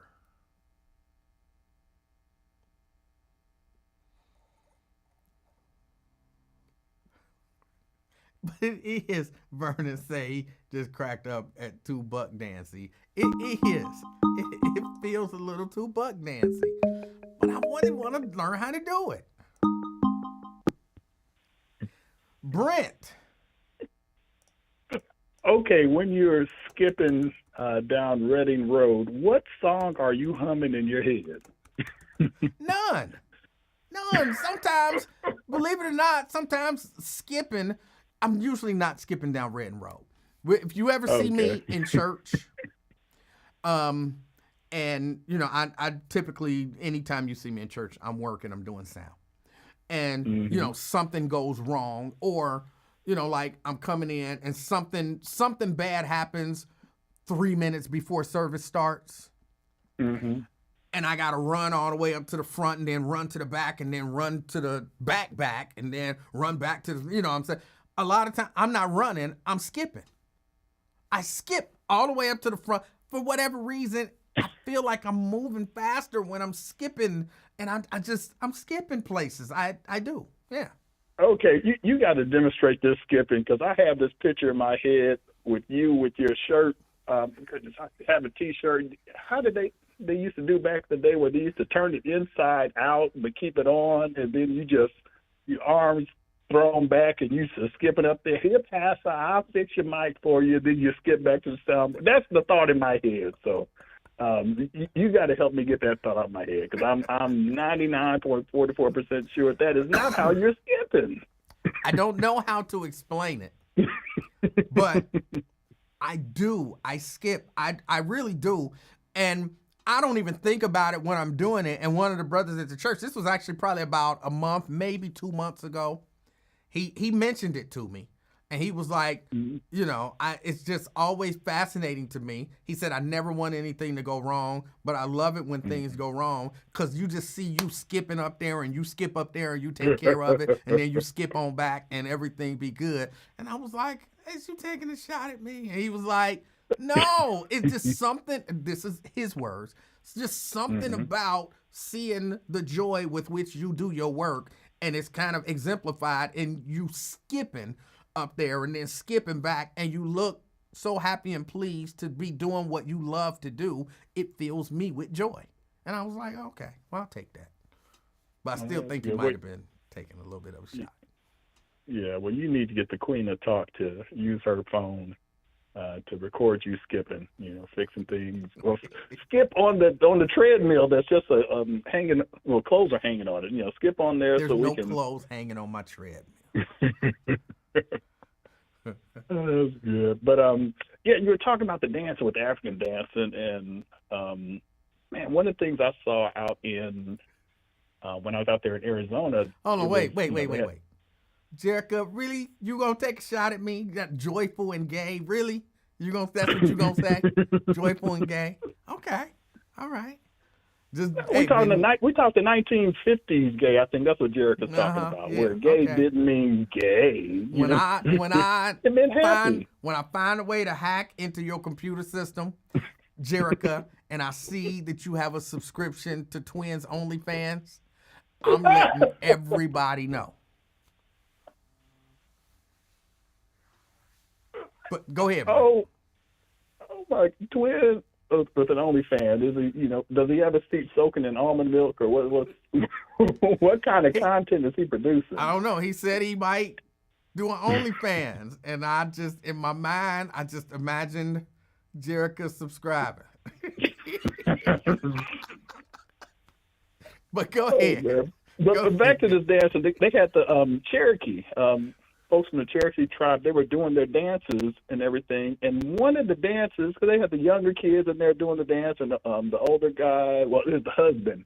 And then the wife was doing the dance. In her dance, they had the drums and the, oh goodness, almost like bells. It wasn't bells, but cymbals, you know, like little cymbals, and you know, similar to that. I don't want to, you know, it sounded something like that. They were but Native American, or were they African? Native American. Okay. They're Native American, so from the Cherokee tribe. Okay. But the lady, the older lady, or the wife, the way she was dancing, I looked over at my wife. I'm like, now you take that music away and put some organs and a drum with a snare. This lady doing the happy dance in the church. But it was just a little bit slower. But that's, just imagine her with her hands behind her back and just going, you know, up and down, the basic step, you know, for the ladies. Yeah, I've seen that. What Yeah. it reminded me of. Yeah. But it was just the colors they had in the outfits and the different dances they were doing, and even they did spoken word. And yeah, thankfully they didn't ask me to come up on stage, because I would have pulled a hamstring on the spot. Yeah. You're not getting me up there for nothing in the world. We'll jump to some serious stuff. J.D. Vance dropping the BCS trophy on the East Lawn. Could he not see it? Does he have too much eyeliner? You know, did that get in his eyes to where he just didn't see how to hold this thing properly? I don't think he realized that it was two pieces. And so he thought, and it's top heavy. Yeah, and so he thought, I'll pick it up, and you know, but when he picked it up and it all kind of came apart, it threw him for a little bit of a loop. Mm-hmm. Well, good thing they were there to help him not totally drop it, because that wouldn't have been a. Well, yeah, he dropped the base. I would bet you there's probably a chip in the base. But yeah, and Trump is 224 pounds, not 225, because that would make him obese, but 224 pounds.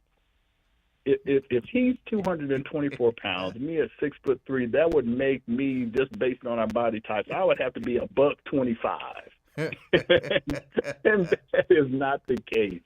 Oh.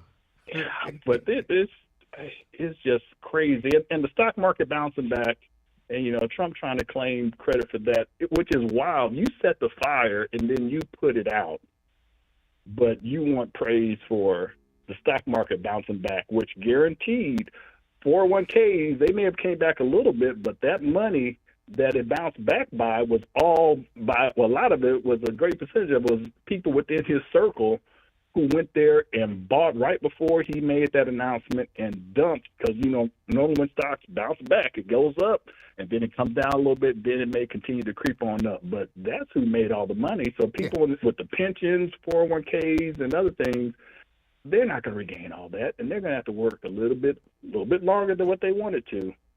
And that's just a crying shame.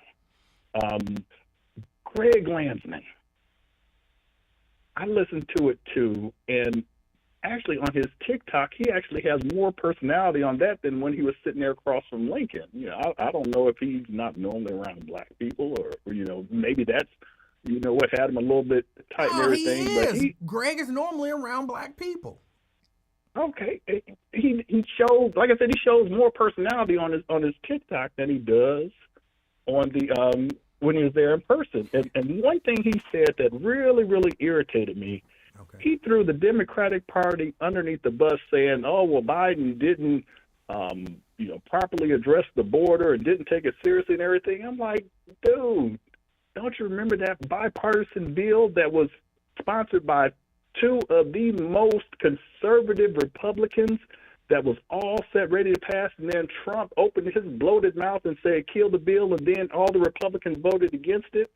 That would have fixed a lot of the issues with the border. That would have fixed a lot of the issues with the immigration, because a lot of it is just a backlog because they don't have enough immigration lawyers to go through everything. So that's why they wind up with dates that are, some cases a year or two out before they have to come there and, state their case for seeking asylum. So he knows better than that.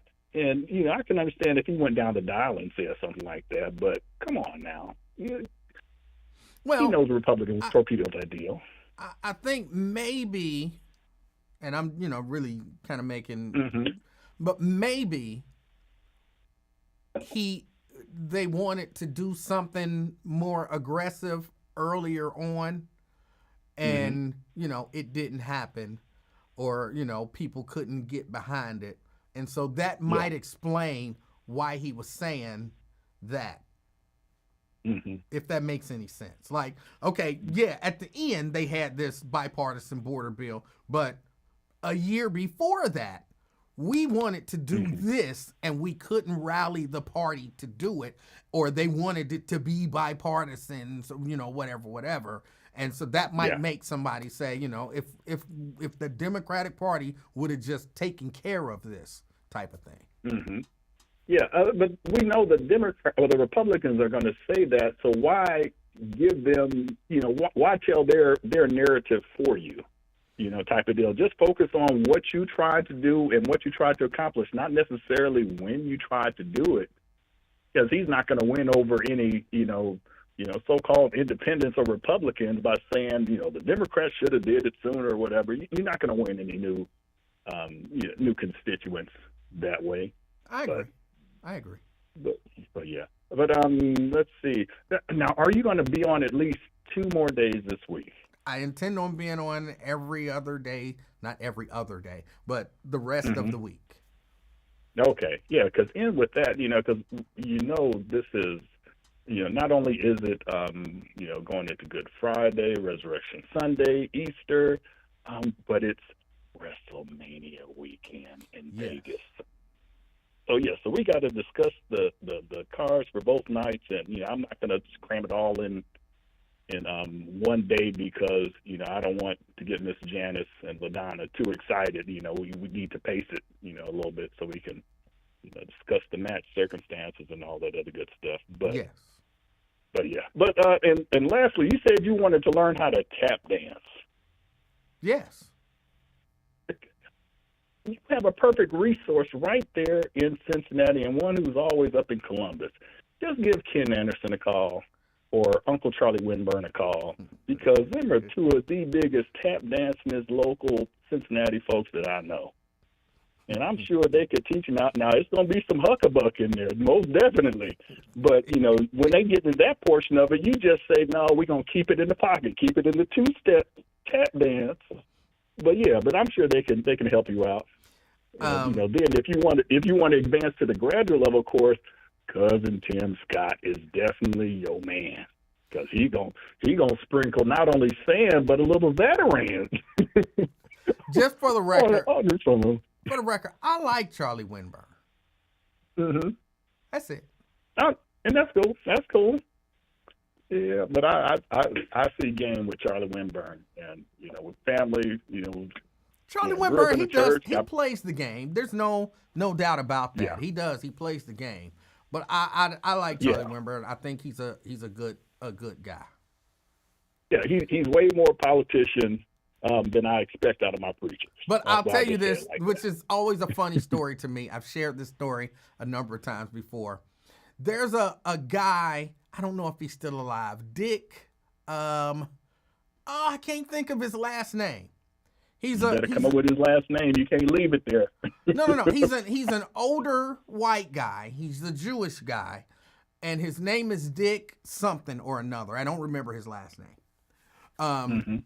But he came to Charlie Winburn's church when I was at Charlie Winburn's church, and he and Charlie Winburn had some sort of a relationship, and I guess people were kind of critical. You know how people be. Like, oh, yeah, this is this white man, blah, blah, blah, blah, blah. And Charlie Winburn to take a stand. I don't care how y'all feel about him. Right. And this is almost a 100% direct quote. Charlie Winburn says, I like Dick. And, I like Dick. Dick is white. I like white Dick. Dick is a white Jewish. I like no way, Jewish no Dick. Kosher. Y'all can say whatever y'all want to say. I like white Jewish Dick, and he repeated that probably 5 or 6 times, and I could barely, because he had no idea what he was saying. Because of course, he's just talking about the guy. But he's standing there proclaiming how much he loves white Jewish Dick. It was the funniest thing ever. And the people who, you know what I'm saying, me and the band, the singers, we're all trying to not look at each other, because we know if somebody look at somebody, we all gonna fall out. And so they were trying to not make eye contact because they're up on stage in front of everybody. I am doing my best to make eye contact with anybody so that I can make them break up there on stage. It was the funniest thing ever. And I prompt, he had no idea. Sam Malone was with him at the time, and afterwards Sam Malone and we were talking, and I'm mentioning to Sam Malone, Winburn really like white Dick. Sam Malone's like, yeah, he's a nice guy.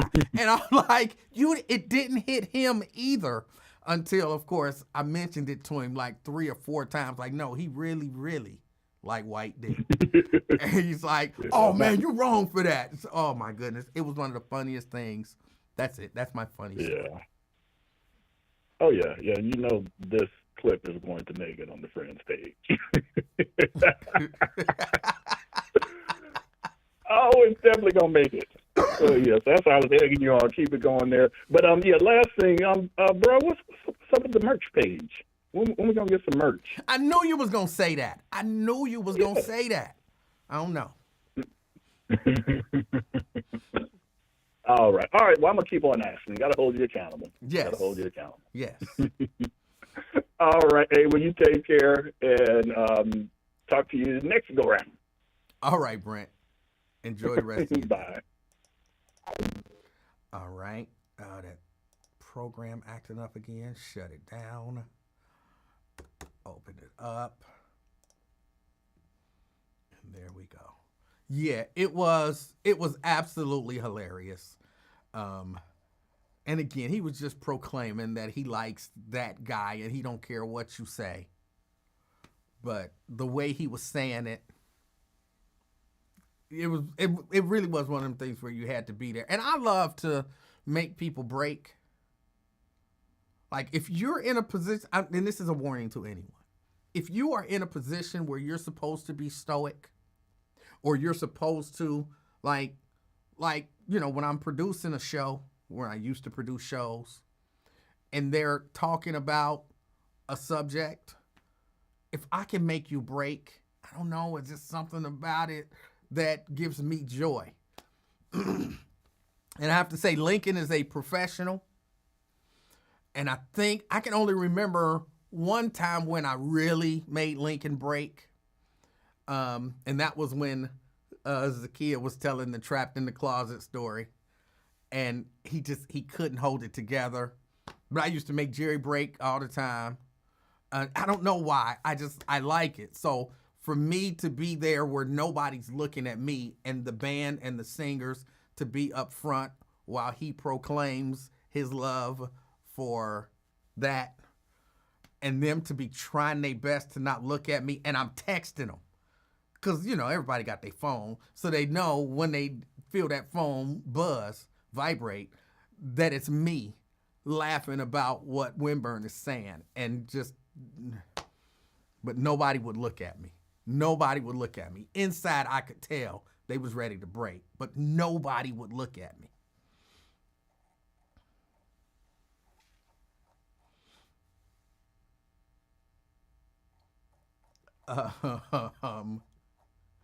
All right. Y'all, I'm about to get out of here.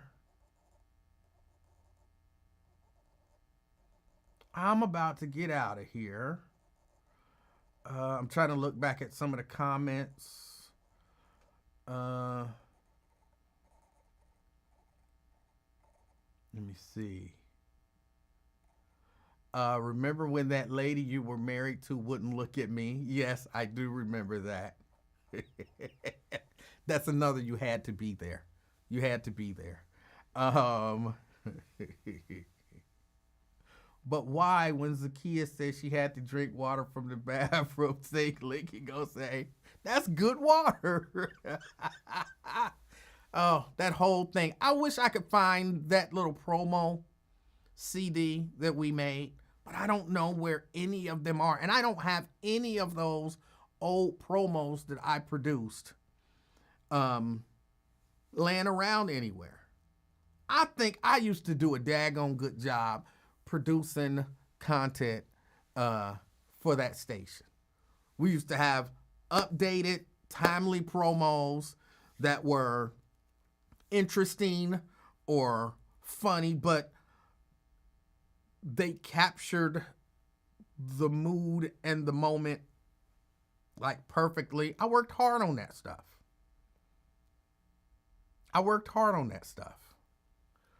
I still I cannot hear Let Me Clear My Throat without thinking of Gleno. I can't do it. Anytime I'm somewhere and that song comes on, that Gleno pops into my mind.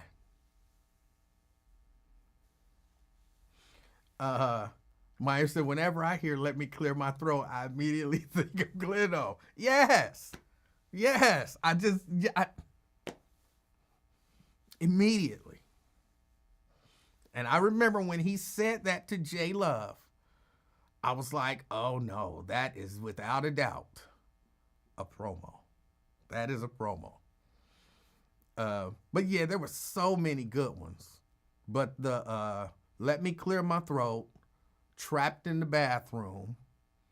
I'm trying to think of some more good ones. Those are the two that really stand out to me. Of course, all the Sister Francis ones. Yeah, all the Sister Francis ones.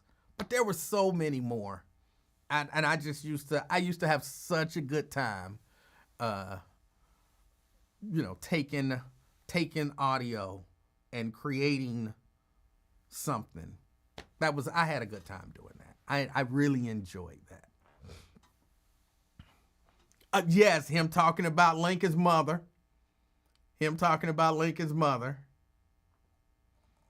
Yeah, those were good. I didn't do Alicia Reese's mother promo. I didn't do those. Or that one.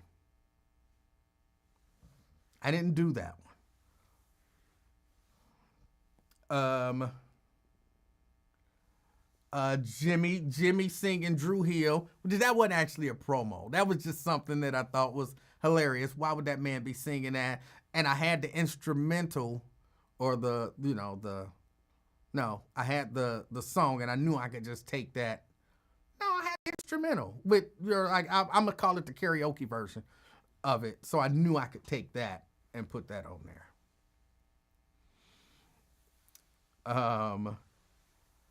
Zakiya and the pie date. It's still funny to me that whole situation with Zakiya and Ozzy is still funny to me. It is still funny to me. How you invite a dude over, tell him that you made him some pie, y'all eat dinner, now he know it's a nice hot pie back there, and he like, can I get some pie? And now you mad at him for asking for pie. That just never made sense to me, but yeah.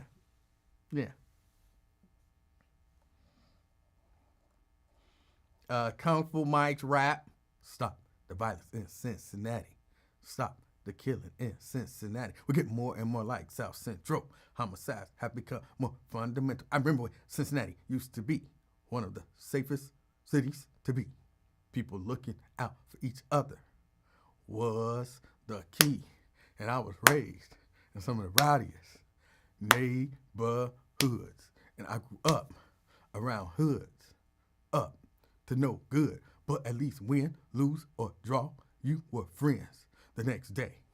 And now they want to come back and blow you right away. You see, we got weapons to keep us strong. Bush sending guns where they don't belong.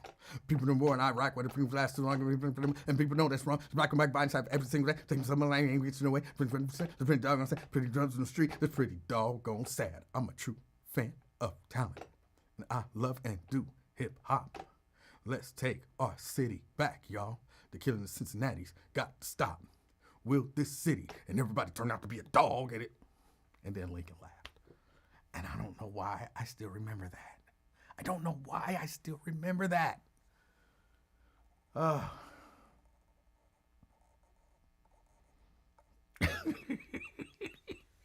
don't know why I still remember it. And I remember where Lincoln started clapping. Technically, was he off beat? He was clapping on the 1 and the 3 instead of the 2 and the 4.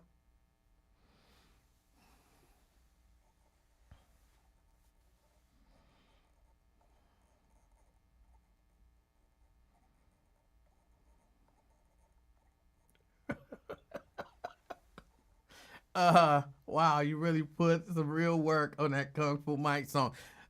I had to listen to it over and over and over again, especially to do the Kool Mo D remix version, which, by the way, he called me. I don't know if y'all remember this. It might have happened on the air, maybe off the air.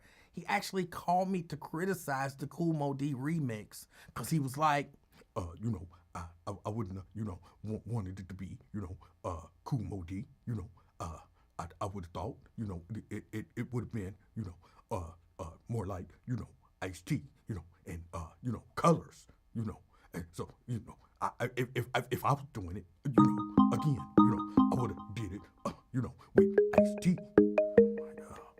Okay.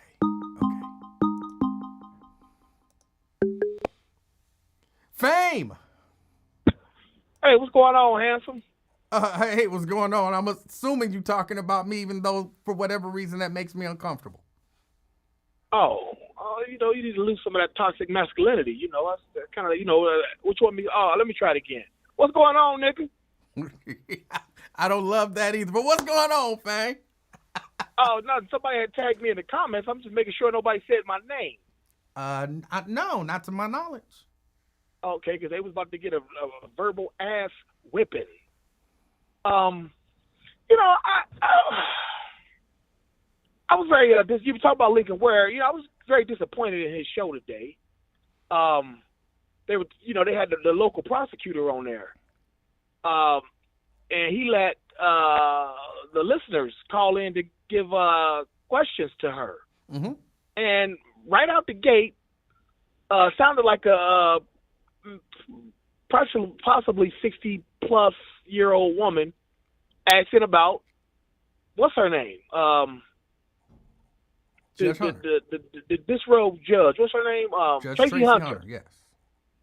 Yeah, she asked about her, and I for the life of me, like, have we not gotten over that? No. Like, I don't understand the fascination of it. She was railroaded. Okay. People don't like to see injustice. Okay. Okay. I mean, you want to play in them people's face, whatever she, all that stuff she was doing, at the juvenile court, that they didn't like. She's obviously playing in their face.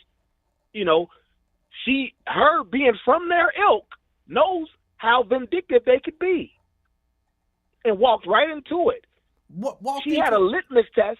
Go ahead. I'm sorry. But what did she walk into? Like, they didn't catch her doing anything wrong.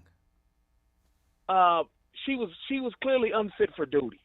How? She had a litmus test. She had a litmus test right in front of our faces with the North College Hill case, and gave them kids a book report to write. I don't actually think that's it's like, true. Are you serious? For a violent ass whipping? Wait, I don't think that's true. No, it's true, B. Go ahead. I would. She explained that to me one day, and I don't remember exactly what she said, but the essence is she did not give them, just do a book report. That was the narrative. That's what she says now, because she knows how ridiculous it was. No, that was the narrative that the other side put out. Then how did that come out then? That she gave, because if it didn't, because if she did give them a book report, she should have, the minute that came out on the news or in the paper, she should have said that instantly, not when you're getting dragged off the court. She was probably, here's a good chance of what happened, right?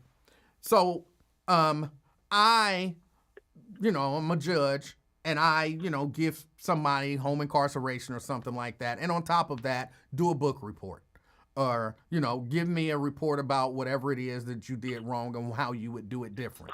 And then Fame gets a hold of it. And Fame is like, because Fame don't like me. And Fame is like, oh, Emanuel gave them kids a book report. But I'm a judge. I ain't got time to be responding to everything Fame say. If people really want to know, they can look up whatever the actual punishment was. But if Fame keeps saying, Emanuel just gave them kids a book report, Emanuel just gave them kids a book report, and I'm trying to stay above the nonsense, I'm probably not going to address you. So then everybody listening to Fame accepts that I just gave them kids a book report. And there was no reason for me to defend myself because I'm in the position that I'm in, and I don't know they about to railroad me. So it's reasonable that she wouldn't she does know that they're about come to out and railroad her. respond to every nonsensical accusation against her. That's reasonable. She cannot come out here and insult the institution that she chose. She decided to become a lawyer. She knows the ilk of the people she's dealing with. Okay. Theaters, the other judges. She knows these people personally. Right, but if you don't do anything wrong, you don't expect that anything is going to happen to you. Okay, let me ask you a question. Okay. If you were on trial with Nathan, with Nathaniel or Nick testify against you, would they? Hold on. Here's the question. Simple yes or no. No, it's not. There's no qualification. No, there yes is. or no. There is. Were they subpoenaed? I don't know the legal process of that. All I know is that her brother testified against her. Well, no, let's My brother would never testify against me. Let's be clear. Her brother testified. And if they send you a subpoena, if you are on trial, Fame, and they send your brother a subpoena, he's got to show up. He don't have a choice. They will arrest him if he don't. Right. So just because the prosecution calls your brother and he testifies doesn't mean he's testifying against you. What happened? Where did you go? Where did he go? Who did what? Who did this? Your brother may not say anything negative about you. He just gonna tell the truth. Fame is this old. He was born on this day. He was this kind of a kid. He's a good guy. He didn't do nothing wrong. Thank you. You may step down. His brother testified against him, but his brother didn't say anything negative about him. So did he really testify against you, or was he just compelled to testify? My brother wouldn't get involved. Your brother people take wouldn't charges have to people a every choice. day. He wouldn't get involved. Go ahead and take them 30 days for contempt as opposed to versus me being disrobed. Please, your brother wouldn't have a choice. And then the follow-up question, of course, is what did her brother testify against her in terms of factually? What did he say negative about her? Wasn't it some open record stuff? No, you just believe everything that you heard. They did talk about an envelope, right? What was in the envelope? No, there was something about some open records. No, all those records that they claim that she gave to her brother, they never produced any of them. They said she did it. They had an envelope and said, this is the envelope with the stuff in it. But they never said what was actually in the envelope. So what did they prove that she gave to her brother? There was something I vaguely remember the case. I mean, I'm speaking off the top of my head, but there was something involving some open records. I am a stickler of open government. So therefore, she chapped my ass, bothering open records. Well, I'm sorry. Hold on. But see, here's the thing. The accusation was that she gave her brother some open records. If they're open records, he has a right to them anyway. But they never even proved that she gave her brother any records. I think the issue was that he didn't go through the proper channel or something. But okay, I'll take your word for it. It's just, I immediately turned the show off. Like, I'm so tired of this. Guys, we're gonna have to, but accept Fame, the fact that's because she had proper representation. You have Fame. You don't know this, but you have been bamboozled. You fell for every trick that they pulled. Because everything that you said here today is the stuff that they said that has very little to no validity. But you believe it wholeheartedly based on nothing but you heard it. And I read it. You know what I'm saying? You read it where? I In believe the Inquirer? that I believe you believe the narrative that she was unjustly railroaded or whatever, which I believe a lawyer, that should be the last thing a lawyer tries to say that was done to them, because they're a part of that system. They're a part of that machine. So it can happen to you. So why would you F around? Wait, you said you believe it because you read it. You read it that you read the stuff that John Keyswetter wrote in the Inquirer? Nope. Well, where did you read this stuff? I chose that. Listen, at the Inquirer, I chose that institution. I believe in it. Okay. You do realize that John Keyswetter had a personal vendetta against her, right? For what? I don't know for what. Isn't Keyswetter the gay guy? I don't know that he's gay. I want to say I met him one of those guys. Is that the TV guy? No, he was a writer for the Cincinnati Inquirer. Right, he wrote about TV stuff.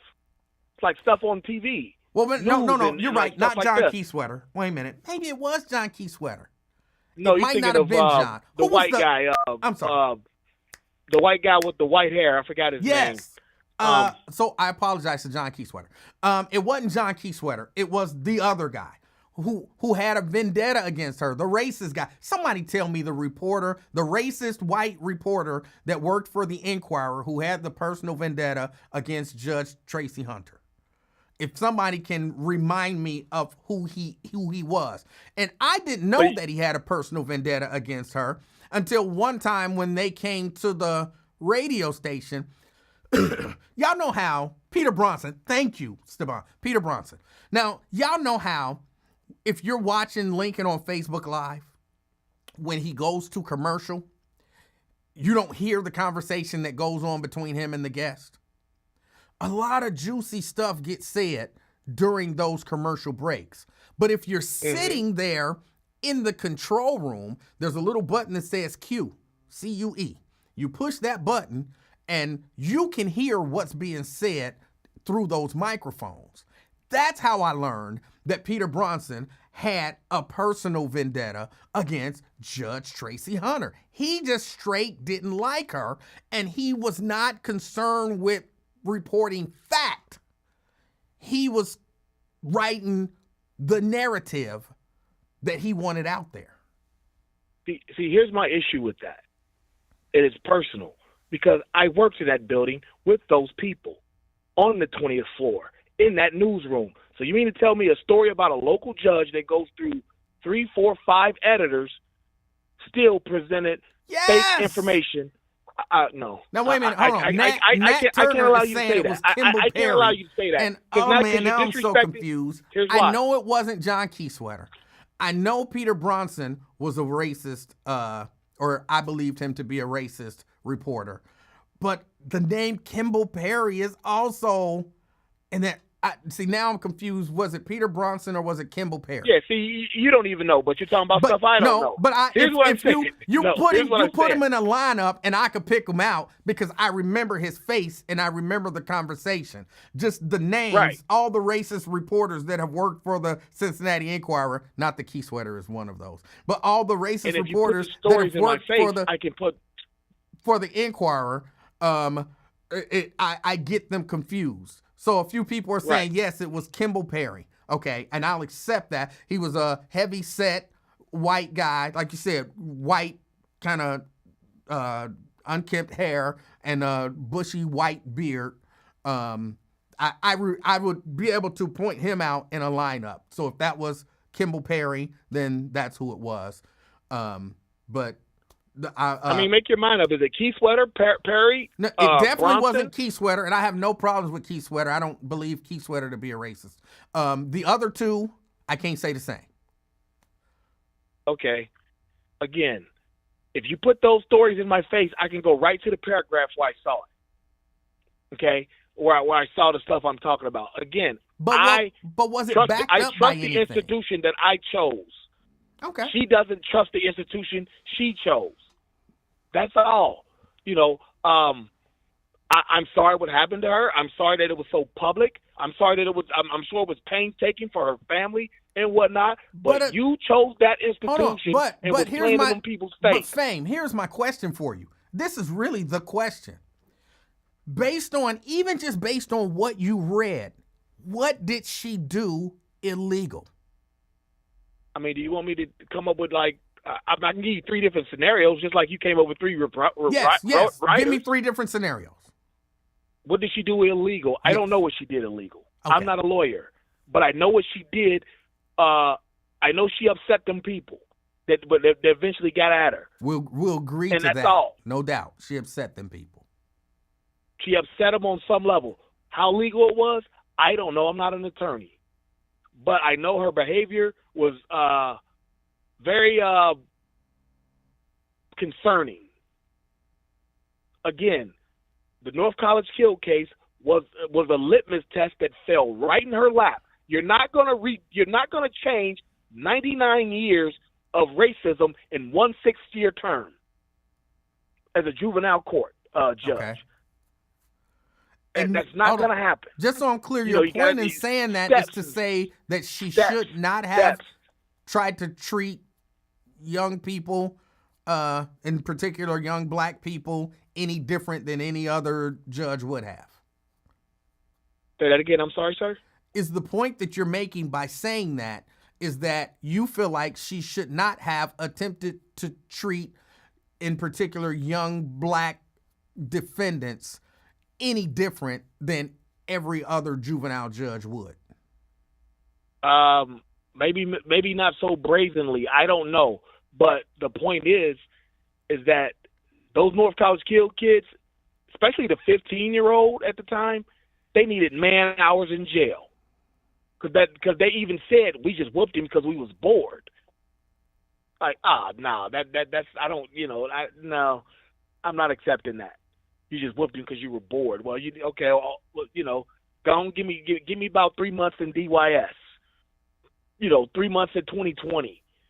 But you're gonna have to get a very substantial punishment for this. The litmus test was right in her face, right in our eye. She couldn't have had a better litmus test fall into her lap if she wanted one. Just to say, like, I'm gonna do the right things just to keep y'all up off of me for now. Do you know whatever happened to those young people? I heard they graduated college or graduated high school and all that. Great. You want a fucking cookie for graduating high school? You beat the hell out of a guy who eventually died. I'm asking you, do you know? Because it's been now.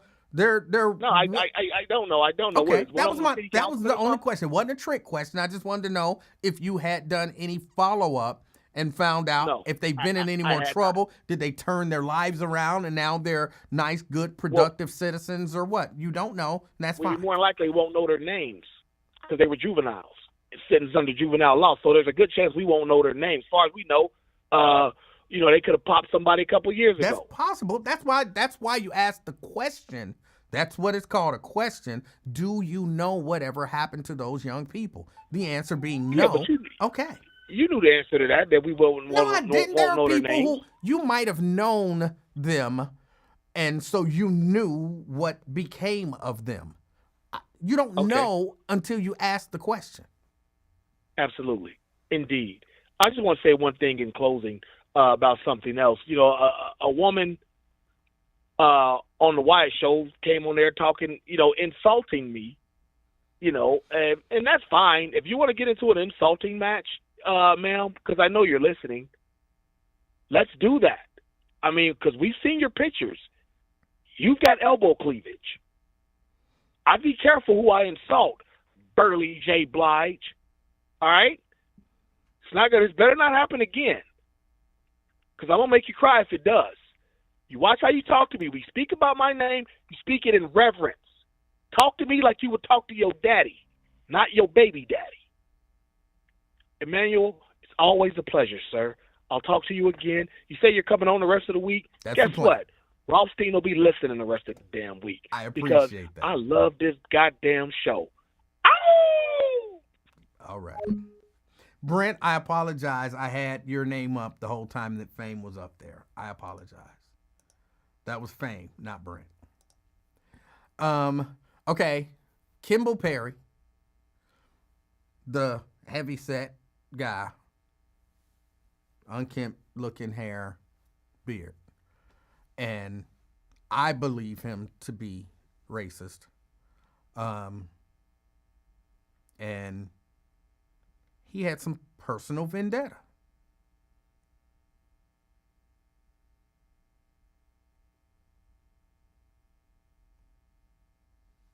He just did.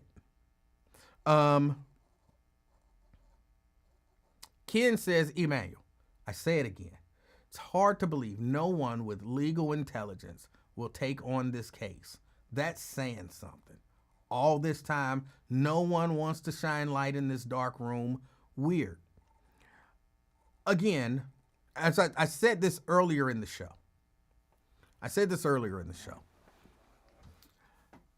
Tracy Hunter, at least in the legal community, or at least the portion of the legal community that I had any sort of connection with, was not very well liked.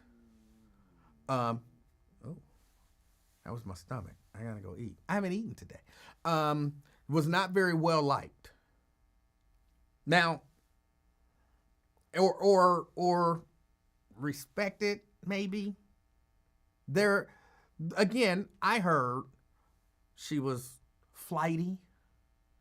I heard she was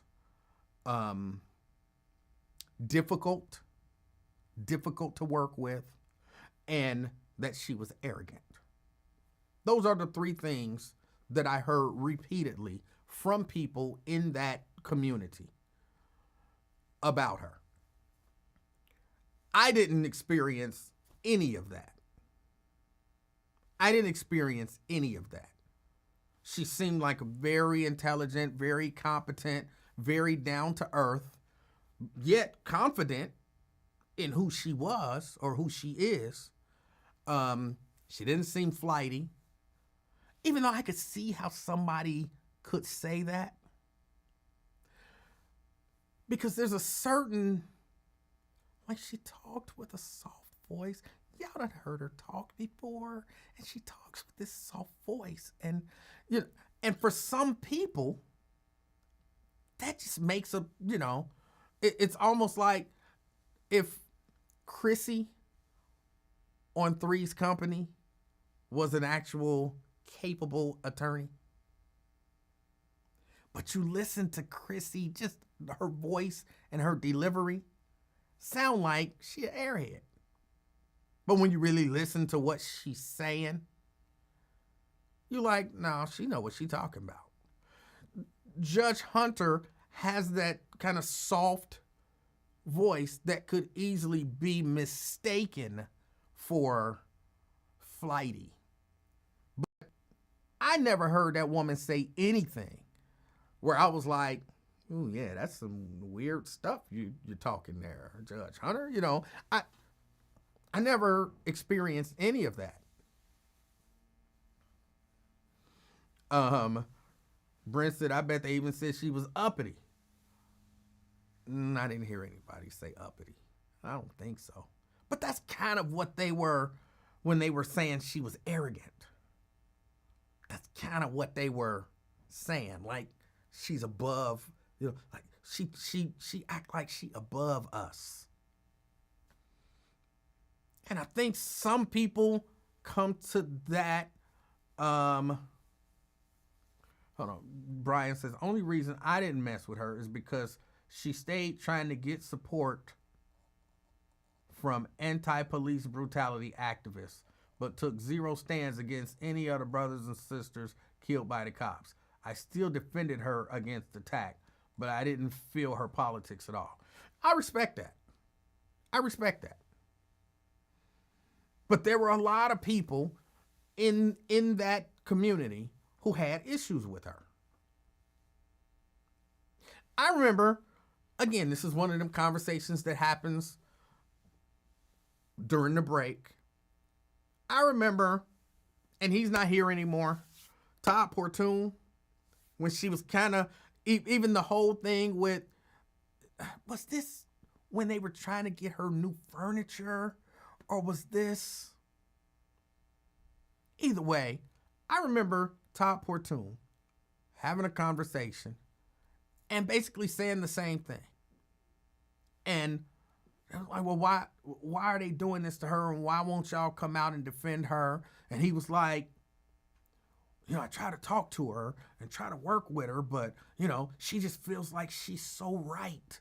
And, you know, that it makes it hard to work with somebody when they don't feel like they've done anything wrong and they don't want to compromise. And it's just so difficult to work with her. And I remember thinking, but if she right, some people, when they right, they don't want to compromise. Some people, when they right, I'm right. Why should I compromise? I've earned, or whatever. I'm right. Why do you want me to compromise? Just give me what I'm due, or do what you said you're going to do, or make them do what they said they're going to do, or make them do what they're supposed to do. I don't remember exactly what the issue is, but even if you're saying, you know, oh, you know, her courtroom, you know, or her office or whatever it was, you know, all the furniture was all broke down and all that kind of stuff. And, you know, her coming in, an incoming judge, I guess typically what they do is, you know, they refurnish or whatever. And if that's the case, and I'm in there with broke down furniture, and you're like, well, we know your furniture broke down, but what if we just give you a new desk and chair, and then the rest of your furniture, you know, it'd be okay. Just work with us here. Work with us here. And I'm like, no. If this is the way it's done for everybody else, do it for me. Treat me like you would treat anybody else. But they don't really want to do that because it's just one of those things where, why don't we just, you know, we'll paint the room, give you a new chair and a new desk, and everything else we can work out later. No. Is that what they would do for any other incoming judge? Well, no, but then no, don't do that for me. See, he's too difficult to work with. I mean, he's just so caught up in the fact that he's right, that he's not willing to kind of negotiate and make some sacrifices, and he's just so difficult to work with. That's the feeling that I got from what I heard him say. And yes, a lot of times when you know you're right, sometimes you got to stand on that. And some people don't. Some people don't stand on that. Some people, you know, they take the deal. And this is one of them things where, you know, hey, I mean, it to what Fame was saying. I remember when I was charged with a crime. They said to me, I know you said you didn't do it, but why don't you just plead to disorderly conduct? I said, why would I plead to disorderly conduct? Because you never know what's going to happen if you take it to trial. And if you just plead to disorderly conduct, then I think we can get the sentence suspended. And, you know, you won't have to serve no time. And then after so long, it'll even be off of your record. So it'll be like it never happened. And I'm like, no, I didn't do it. And if I go to trial and I'm found guilty, I'll still know I didn't do it. Yeah, but if you go to trial, then there's a chance. I mean, you're facing up to a year in jail.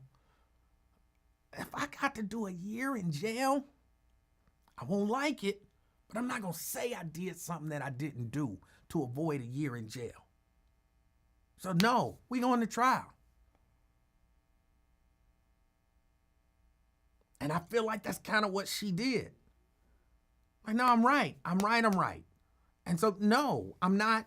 Like she said, they kept offering her stuff. Oh, if you just step down, this can all go away and you keep your license and this and this and that. No, I'm not wrong. And then she went on the other end and she got that conviction. But if you ask me, I always respect people who stand up. I don't not respect people who take a deal.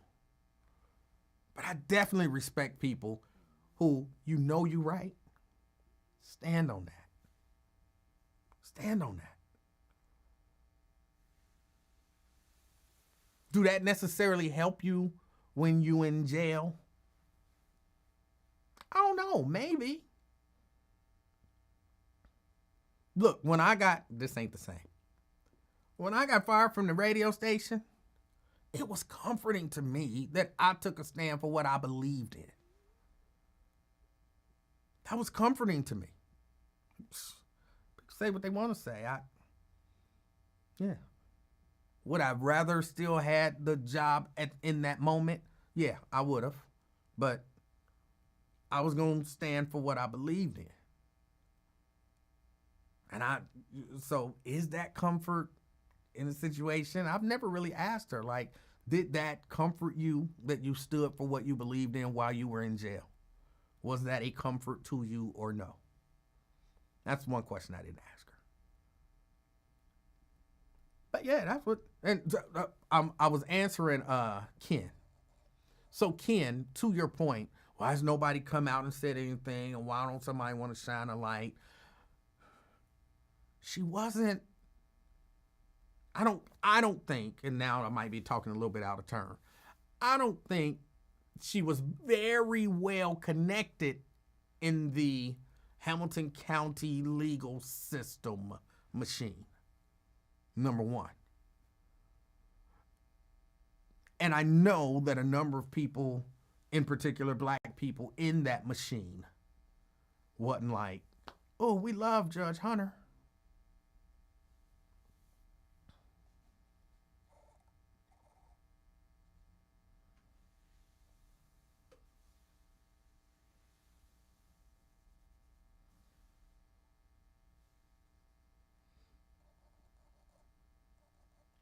So that could play a part. Not to mention, in particular at that time, they are laser focused on Judge Hunter. They're going to get Judge Hunter. They're going to get her out of office. They're going to take her law license. They're going to do everything that they can do to Judge Hunter. I either don't know her or I don't really like her. Do I really want to step in front of that scope so they looking at me? No, I'm going to just stay out here. They got her in their scope. Let me stay out of it. I ain't got nothing to say. They not going to get me.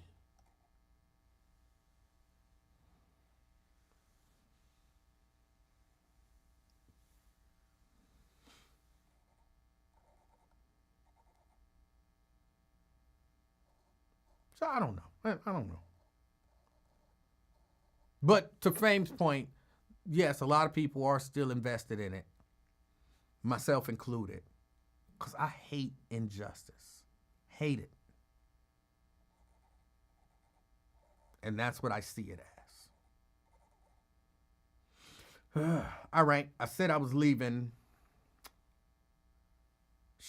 almost an hour ago. How do y'all do that? Y'all like Jedi mind trick me or something. I'll be ready to leave. I went to the black screen on this side, ready to go and hit the fade button.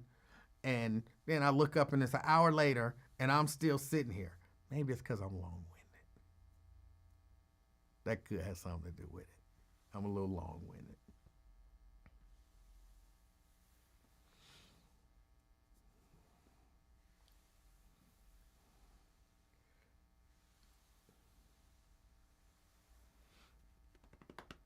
Anybody got anything else before I go? Anything else? There was something else that I wanted to discuss, but I can't think of what it was.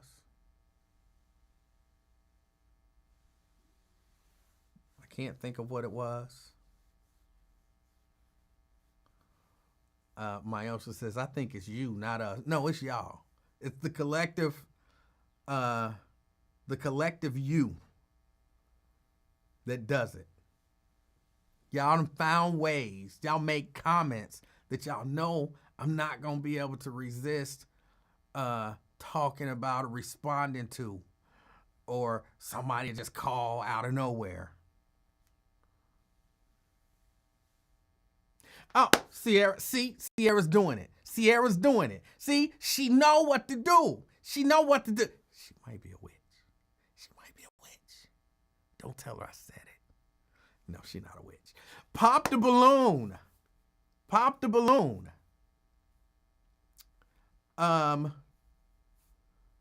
Yeah, I didn't like that at all. Now, if you guys don't know, for the one of you who don't know, Pop the Balloon is this show that they've been doing on YouTube. I don't know who originated it, but Arlette and BM do this show. And they have 8, sometimes 6, 8, 9 contestants.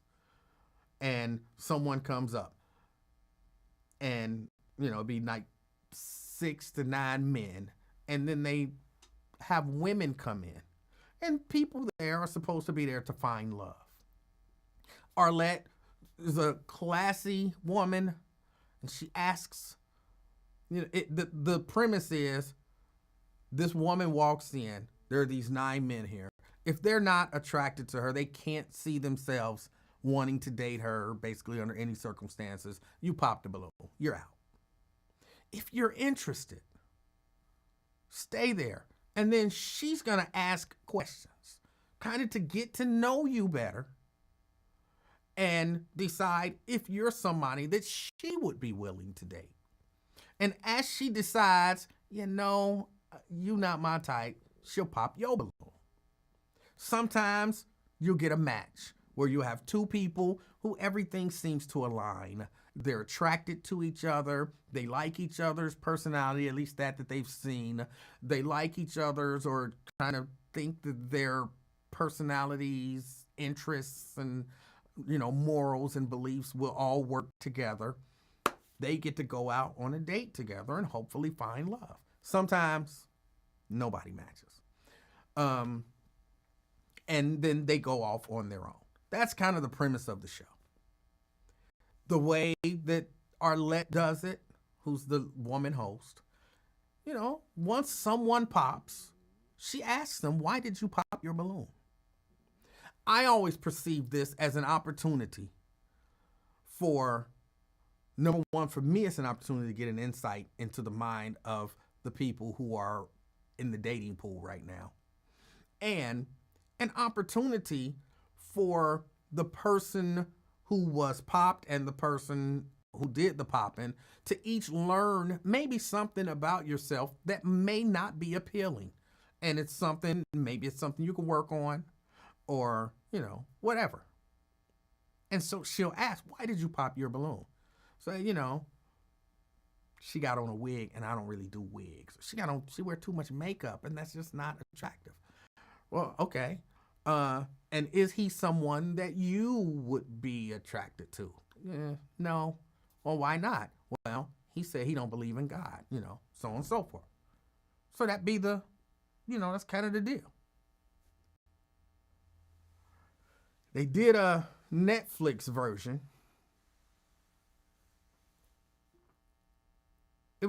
By the way, I don't think I've ever seen a white person on the Pop the Balloon or Find Love.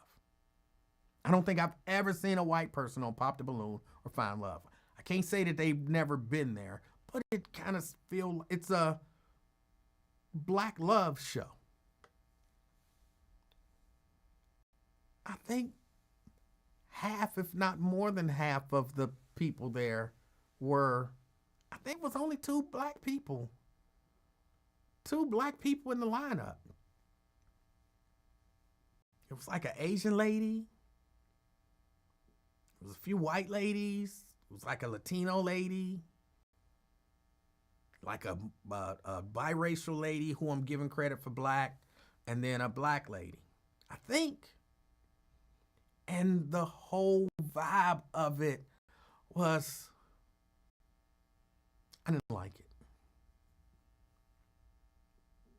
It was too entertainment focused. And hey, they said, go and be zany. Go be funny.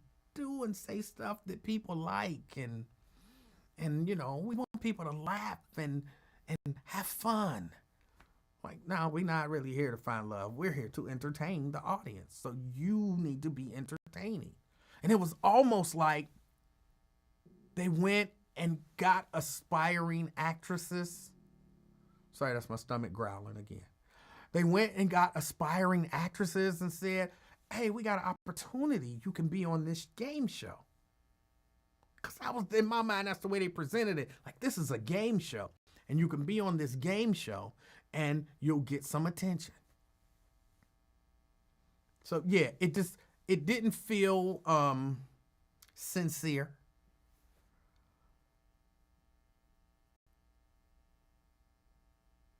It was live, but it felt really produced and almost, I want to say almost scripted, but it wasn't scripted. I didn't like it at all. I didn't like it at all.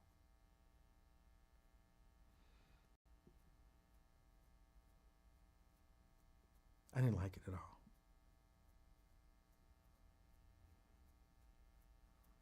So there you go.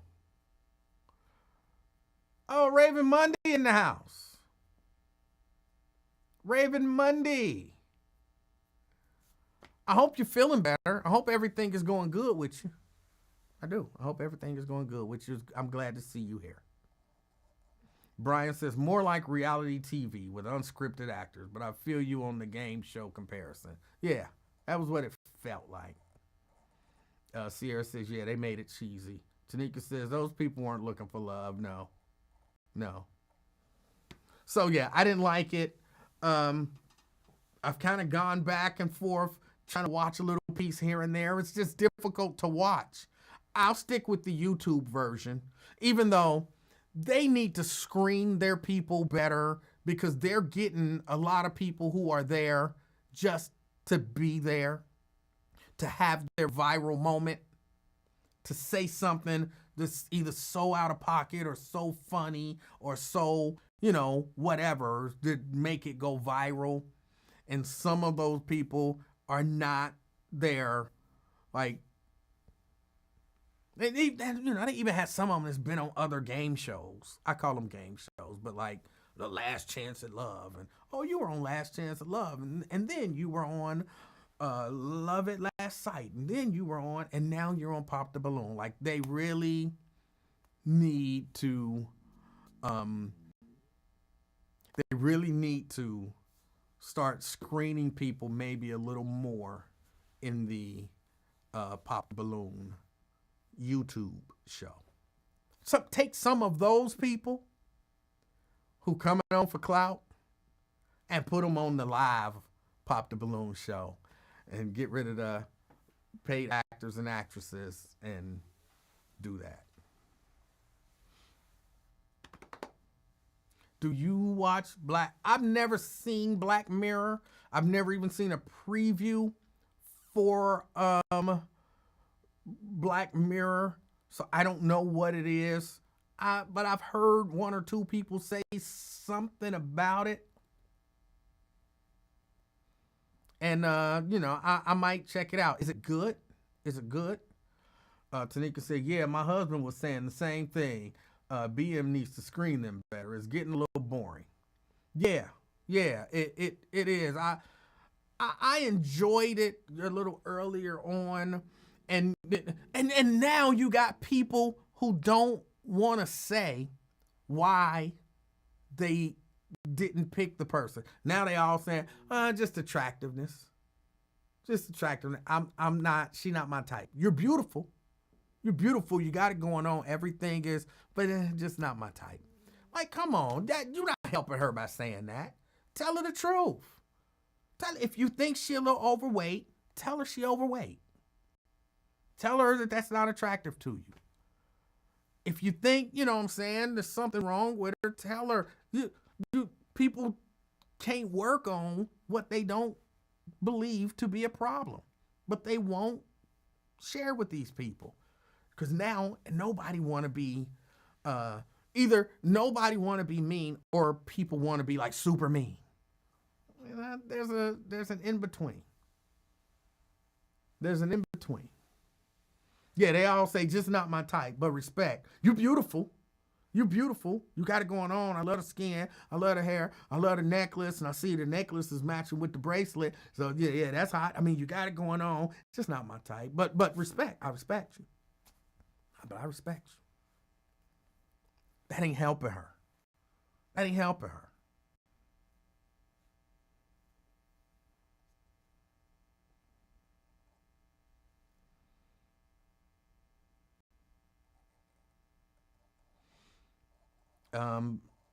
Brian says, Black Mirror is good. You have to not judge it strictly on the first episode. It's a little harsh. It's like Twilight Zone, where each episode is different. Okay. I'll give it a shot. Typically, if I start watching a show, it's got to be really bad to turn me off, like right out the gate. It's got to be really bad. I watched something the other week, me and Mrs. Livingston watched something, and halfway through the first episode, I was like, I'm out. She was like, just now? I've been out for about 20 minutes. The way it started, I wasn't with it. So, but that happens very rarely. Like, it's got to be really bad. It's got to be really bad. Or just something that we just really not into. Like, yeah, that's not what I thought it was, and it's not good. So I'll try Black Mirror. I'll try it. Actually, I think Mrs. Livingston has watched some of it, but I might be thinking about something else. It's one of the episodes, which would be a really old episode,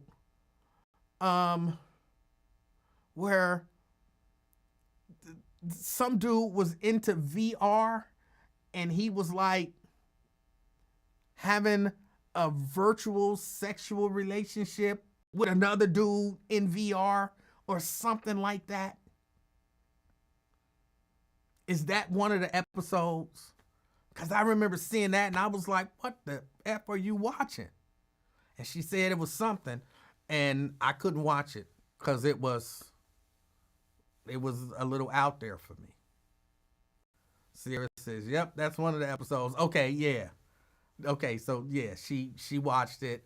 I saw a little part of it, and when I saw two dudes virtually, I was like, yeah, no. I got some shirts to print. You can have that. So, yeah, no. No. Yeah, okay, yeah, no. I might try another episode or something somewhere, but she was watching that one, and that was too much for me. It was too much for me.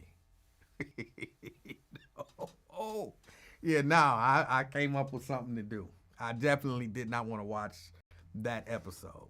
Nope, did not want to watch that.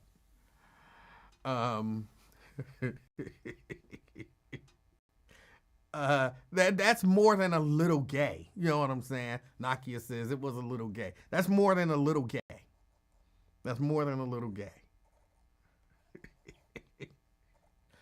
So yeah, that was the only one. But that seems like that's a long time ago. It feels like it was a long time ago. How long has this show been coming on?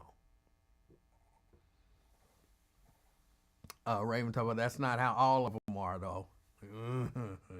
Okay. Okay. I'm gonna give maybe something else a shot and see. I'm definitely not watching that one. You don't have to. Is it a thing where? Because I didn't get the sense that it was something where you have to watch all of them and they kind of follow each other. Like you can just watch one or you can watch. Okay. Raven says the 7th season just dropped. Okay, that makes sense because it feel like that was a few years ago. Feel like that was a few years ago when that happened, or at least when she was watching that. I was like, yeah, no, that ain't for me.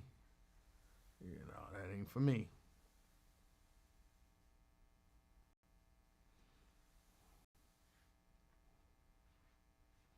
Seven seasons. You can skip episodes. They're all individual stories.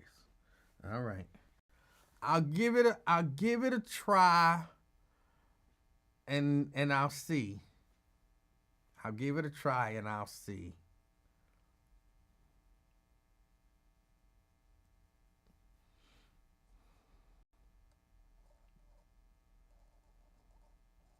I'll give it a try.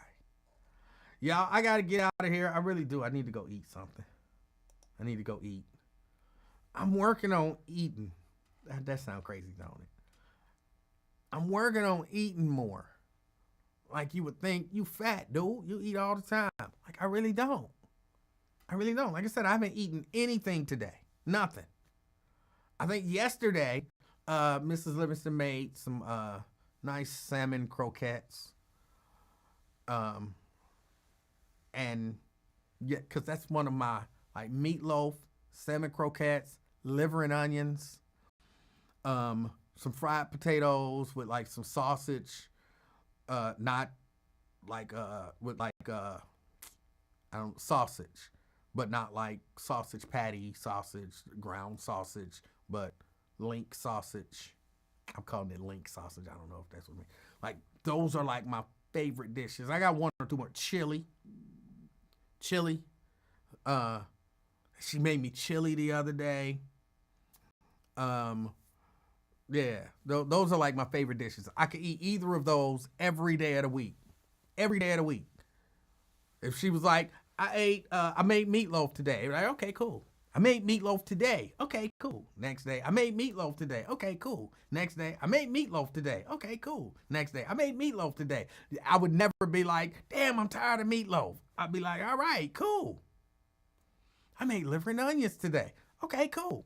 I made liver and onions today. Okay, cool. What are we eating? Liver and onions. You made liver? Yeah, all right, cool. I would never get upset.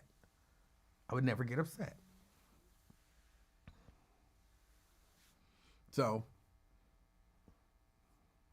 Lewis said, my wife just made chili yesterday. I love chili.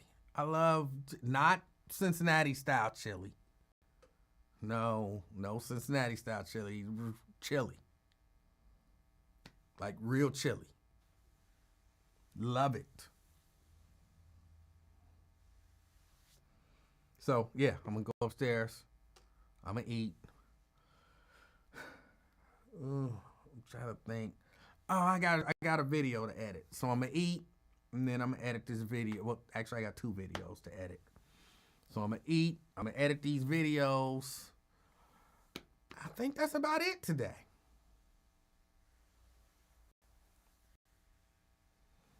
Black Lion say, those are my favorites also. Black Uhuru. I don't know what that means. What is Black Uhuru? Is that a dish or are you saying something?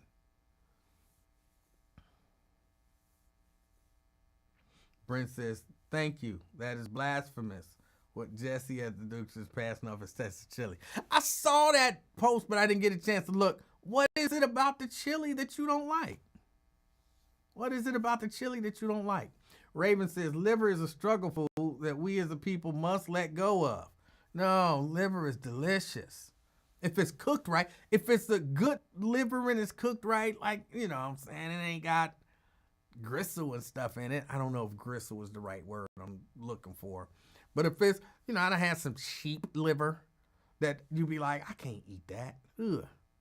But some good liver. Shannon says organ meat. Yuck. Hey, liver is good. Liver is good. To me, I like it. I like it. Daryl, you're right. They are. And they know what they doing. It's witchcraft. I'm telling you, it's witchcraft. It ain't really witchcraft. I'm just saying that. But I do. I have to go. Yes, liver and onions with gravy. Yes. Organ meats are good for some blood types. Do you know your DNA? Do I know my DNA? Brent said it wasn't Texas chili. It looked like a big pan of spaghetti. It might have been Texas chili mixed with spaghetti, because I still do that. You give me some Texas chili. You give me some chili, and again, I'm Cincinnati, so you have to say Texas chili. You give me some Texas chili, I'm still putting it on some spaghetti. And eat it. I guess that's the Cincinnati in me. I'm still with Mrs. Livingston or Cookie, her aunt, one of the best cooks ever. When they make me some chili, because I hit them both up. Like, hey, I want some chili. All right. And I hit up Cookie like, hey, I want some chili. And she'd be like, all right. So, yeah, when they make, I still put it over spaghetti. That's the Cincinnati in me. That's the Cincinnati in me. So it might be Texas style chili on spaghetti.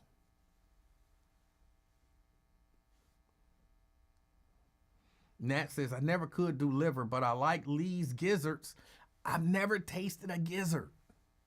It's something about the name gizzard that won't allow me to taste it. If they would have called it, I think almost anything else, I'd have probably tried it. But I've never tried a gizzard. Now, I'll eat their livers. Lee's famous recipe, they sell chicken livers. Of course, they're fried. I'll eat those. They have a certain, it's not the best ever taste, but it's good. But it leaves like a chalky feeling in my mouth. I don't know. But I'll eat the livers. Something about gizzards.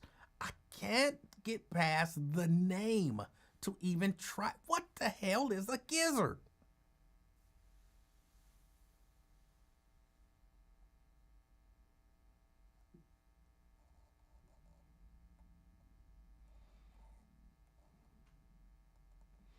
Lee's livers they're good. I like them. And they have the little gravy on them. I like them, but I've never had a gizzard. What is a gizzard?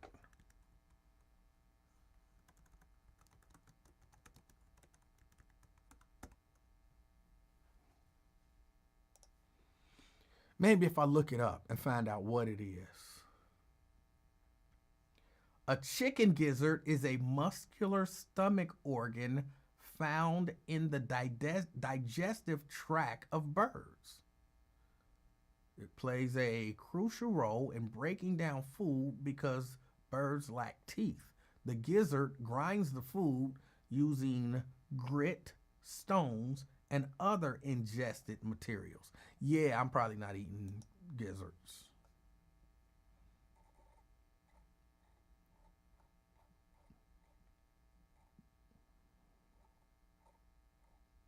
Yeah, probably not eating gizzards.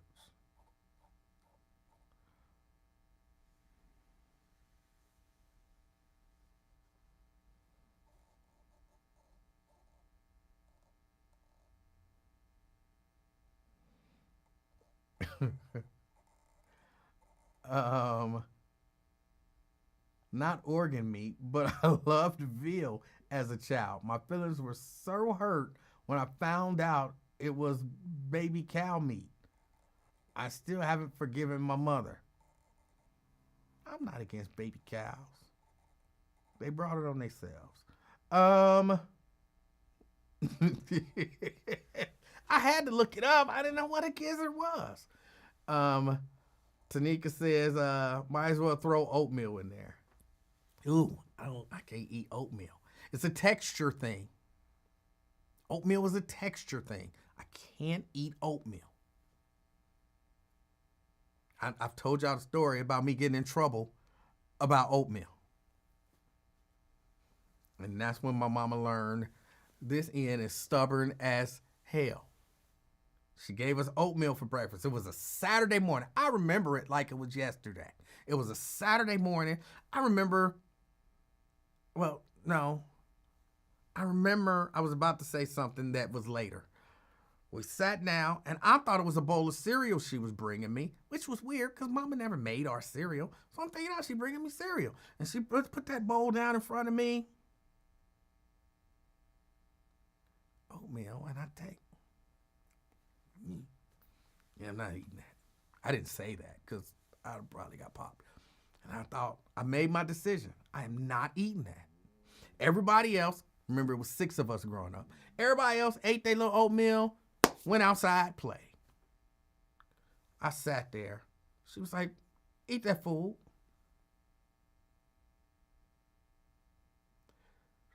She left and came back. Boy, eat that food.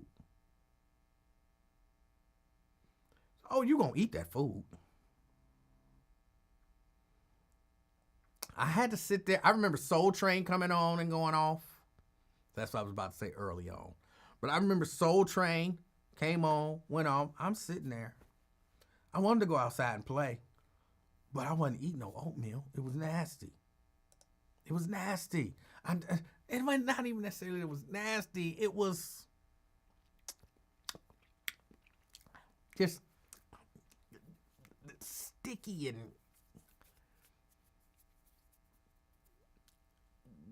I can't even describe it. It's just slimy, sticky, mushy. No. No. She made me sit there.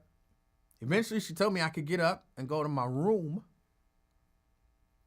But she told me, you're going to eat this oatmeal. And for lunch, which was late, you know what was sitting there? That bowl of oatmeal.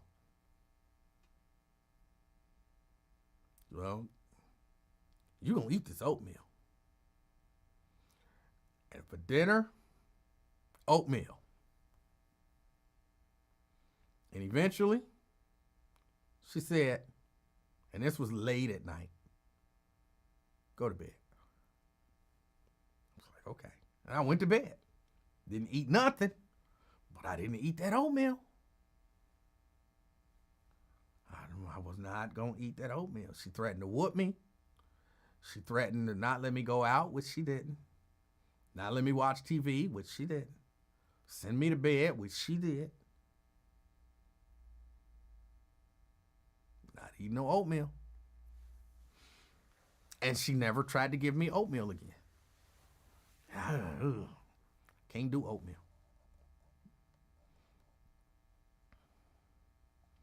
If you can eat okra.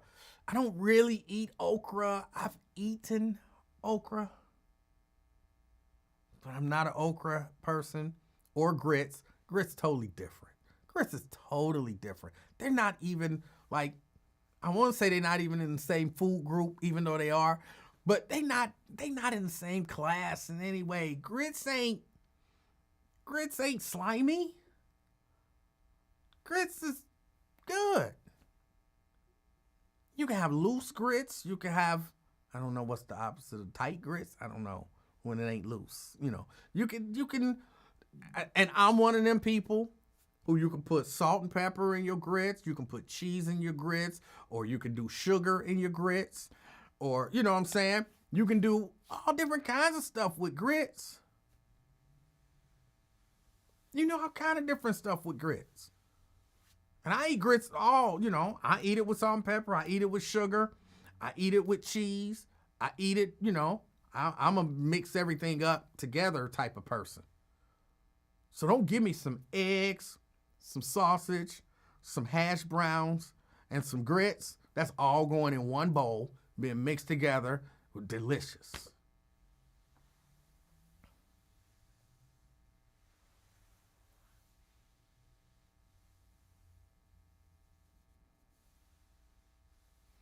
Shannon, there you go. I'm with you, Shannon. Shannon can do sweet or savory grits. That's me. That's me.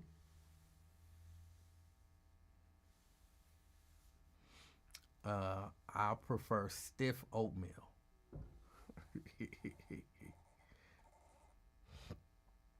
Oh no, I don't like my food touching. It's certain food I don't like touching. I don't like sweet stuff touching savory stuff. I don't like that.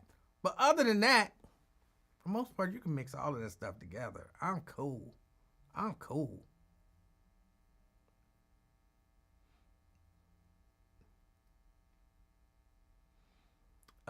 You won't eat oatmeal, but you eat a bowl of slop. It ain't slimy. It ain't slimy. Dina says, I love cream of wheat. Ew. I remember somebody used to get WIC. I don't know who it was. But for whatever reason, we had some cream of wheat in the house. And I thought, you know, silly me, it's just like grits. I made that cream of wheat. It was nasty. It was just terrible. It was terrible. I was like, how do people eat this? And I remember people telling me that Captain Crunch and what is it, King Oat or whatever it is, they the same. They the same. I think it was King Oat. Kind of look like Captain, it might not be. It's some cereal that look a little bit like Captain Crunch. And I thought it was the same stuff and put a nice bowl of whatever it was. I want to say it was King Oat, but I'm not 100% sure. Man, oh, I was so mad. I was so mad. This is nothing like Cap'n Crunch.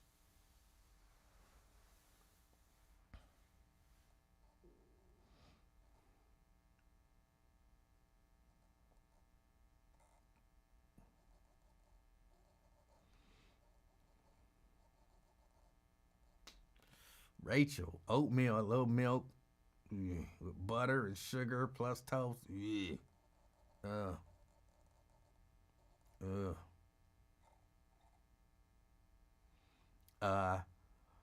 Ibadathia says they are the same. King Crunch. They are not. They are not. They are not. And I believe people who say that, especially to little kids who've tasted the deliciousness that is Cap'n Crunch, I believe they should be punished in some way, shape, or form. I don't know exactly how, but there should be some sort of punishment for people who trick little kids who have tasted the deliciousness that is Cap'n Crunch. That King Crunch is the same. Oh, King Vitamin. King Vitamin. Whatever. It's nowhere near. It's not even close. I think there should be some sort of punishment.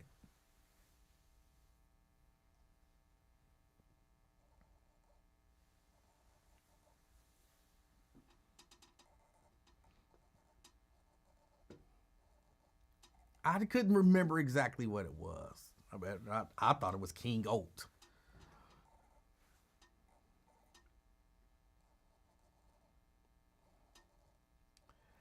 Who said something about my mac and cheese?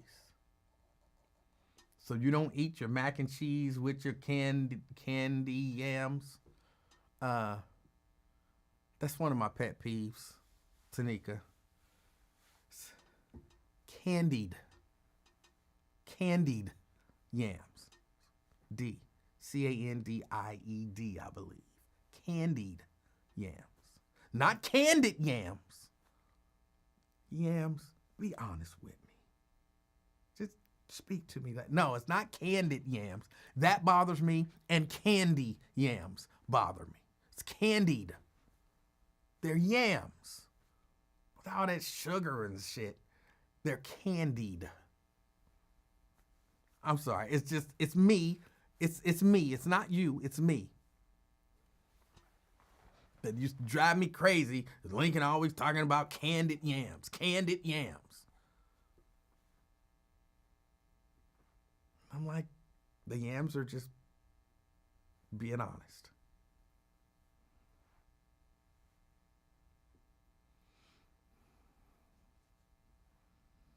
People do say candied yams, and it bothers me.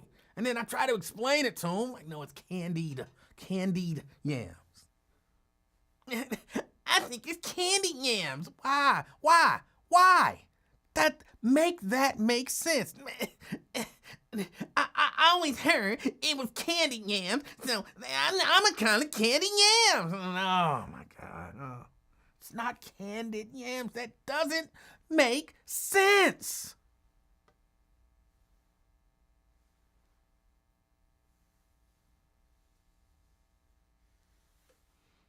Oh, Tanik says it was a quick typo. See, you got me going off, and it was just a typo. It's time for me to go. It's time for me to go.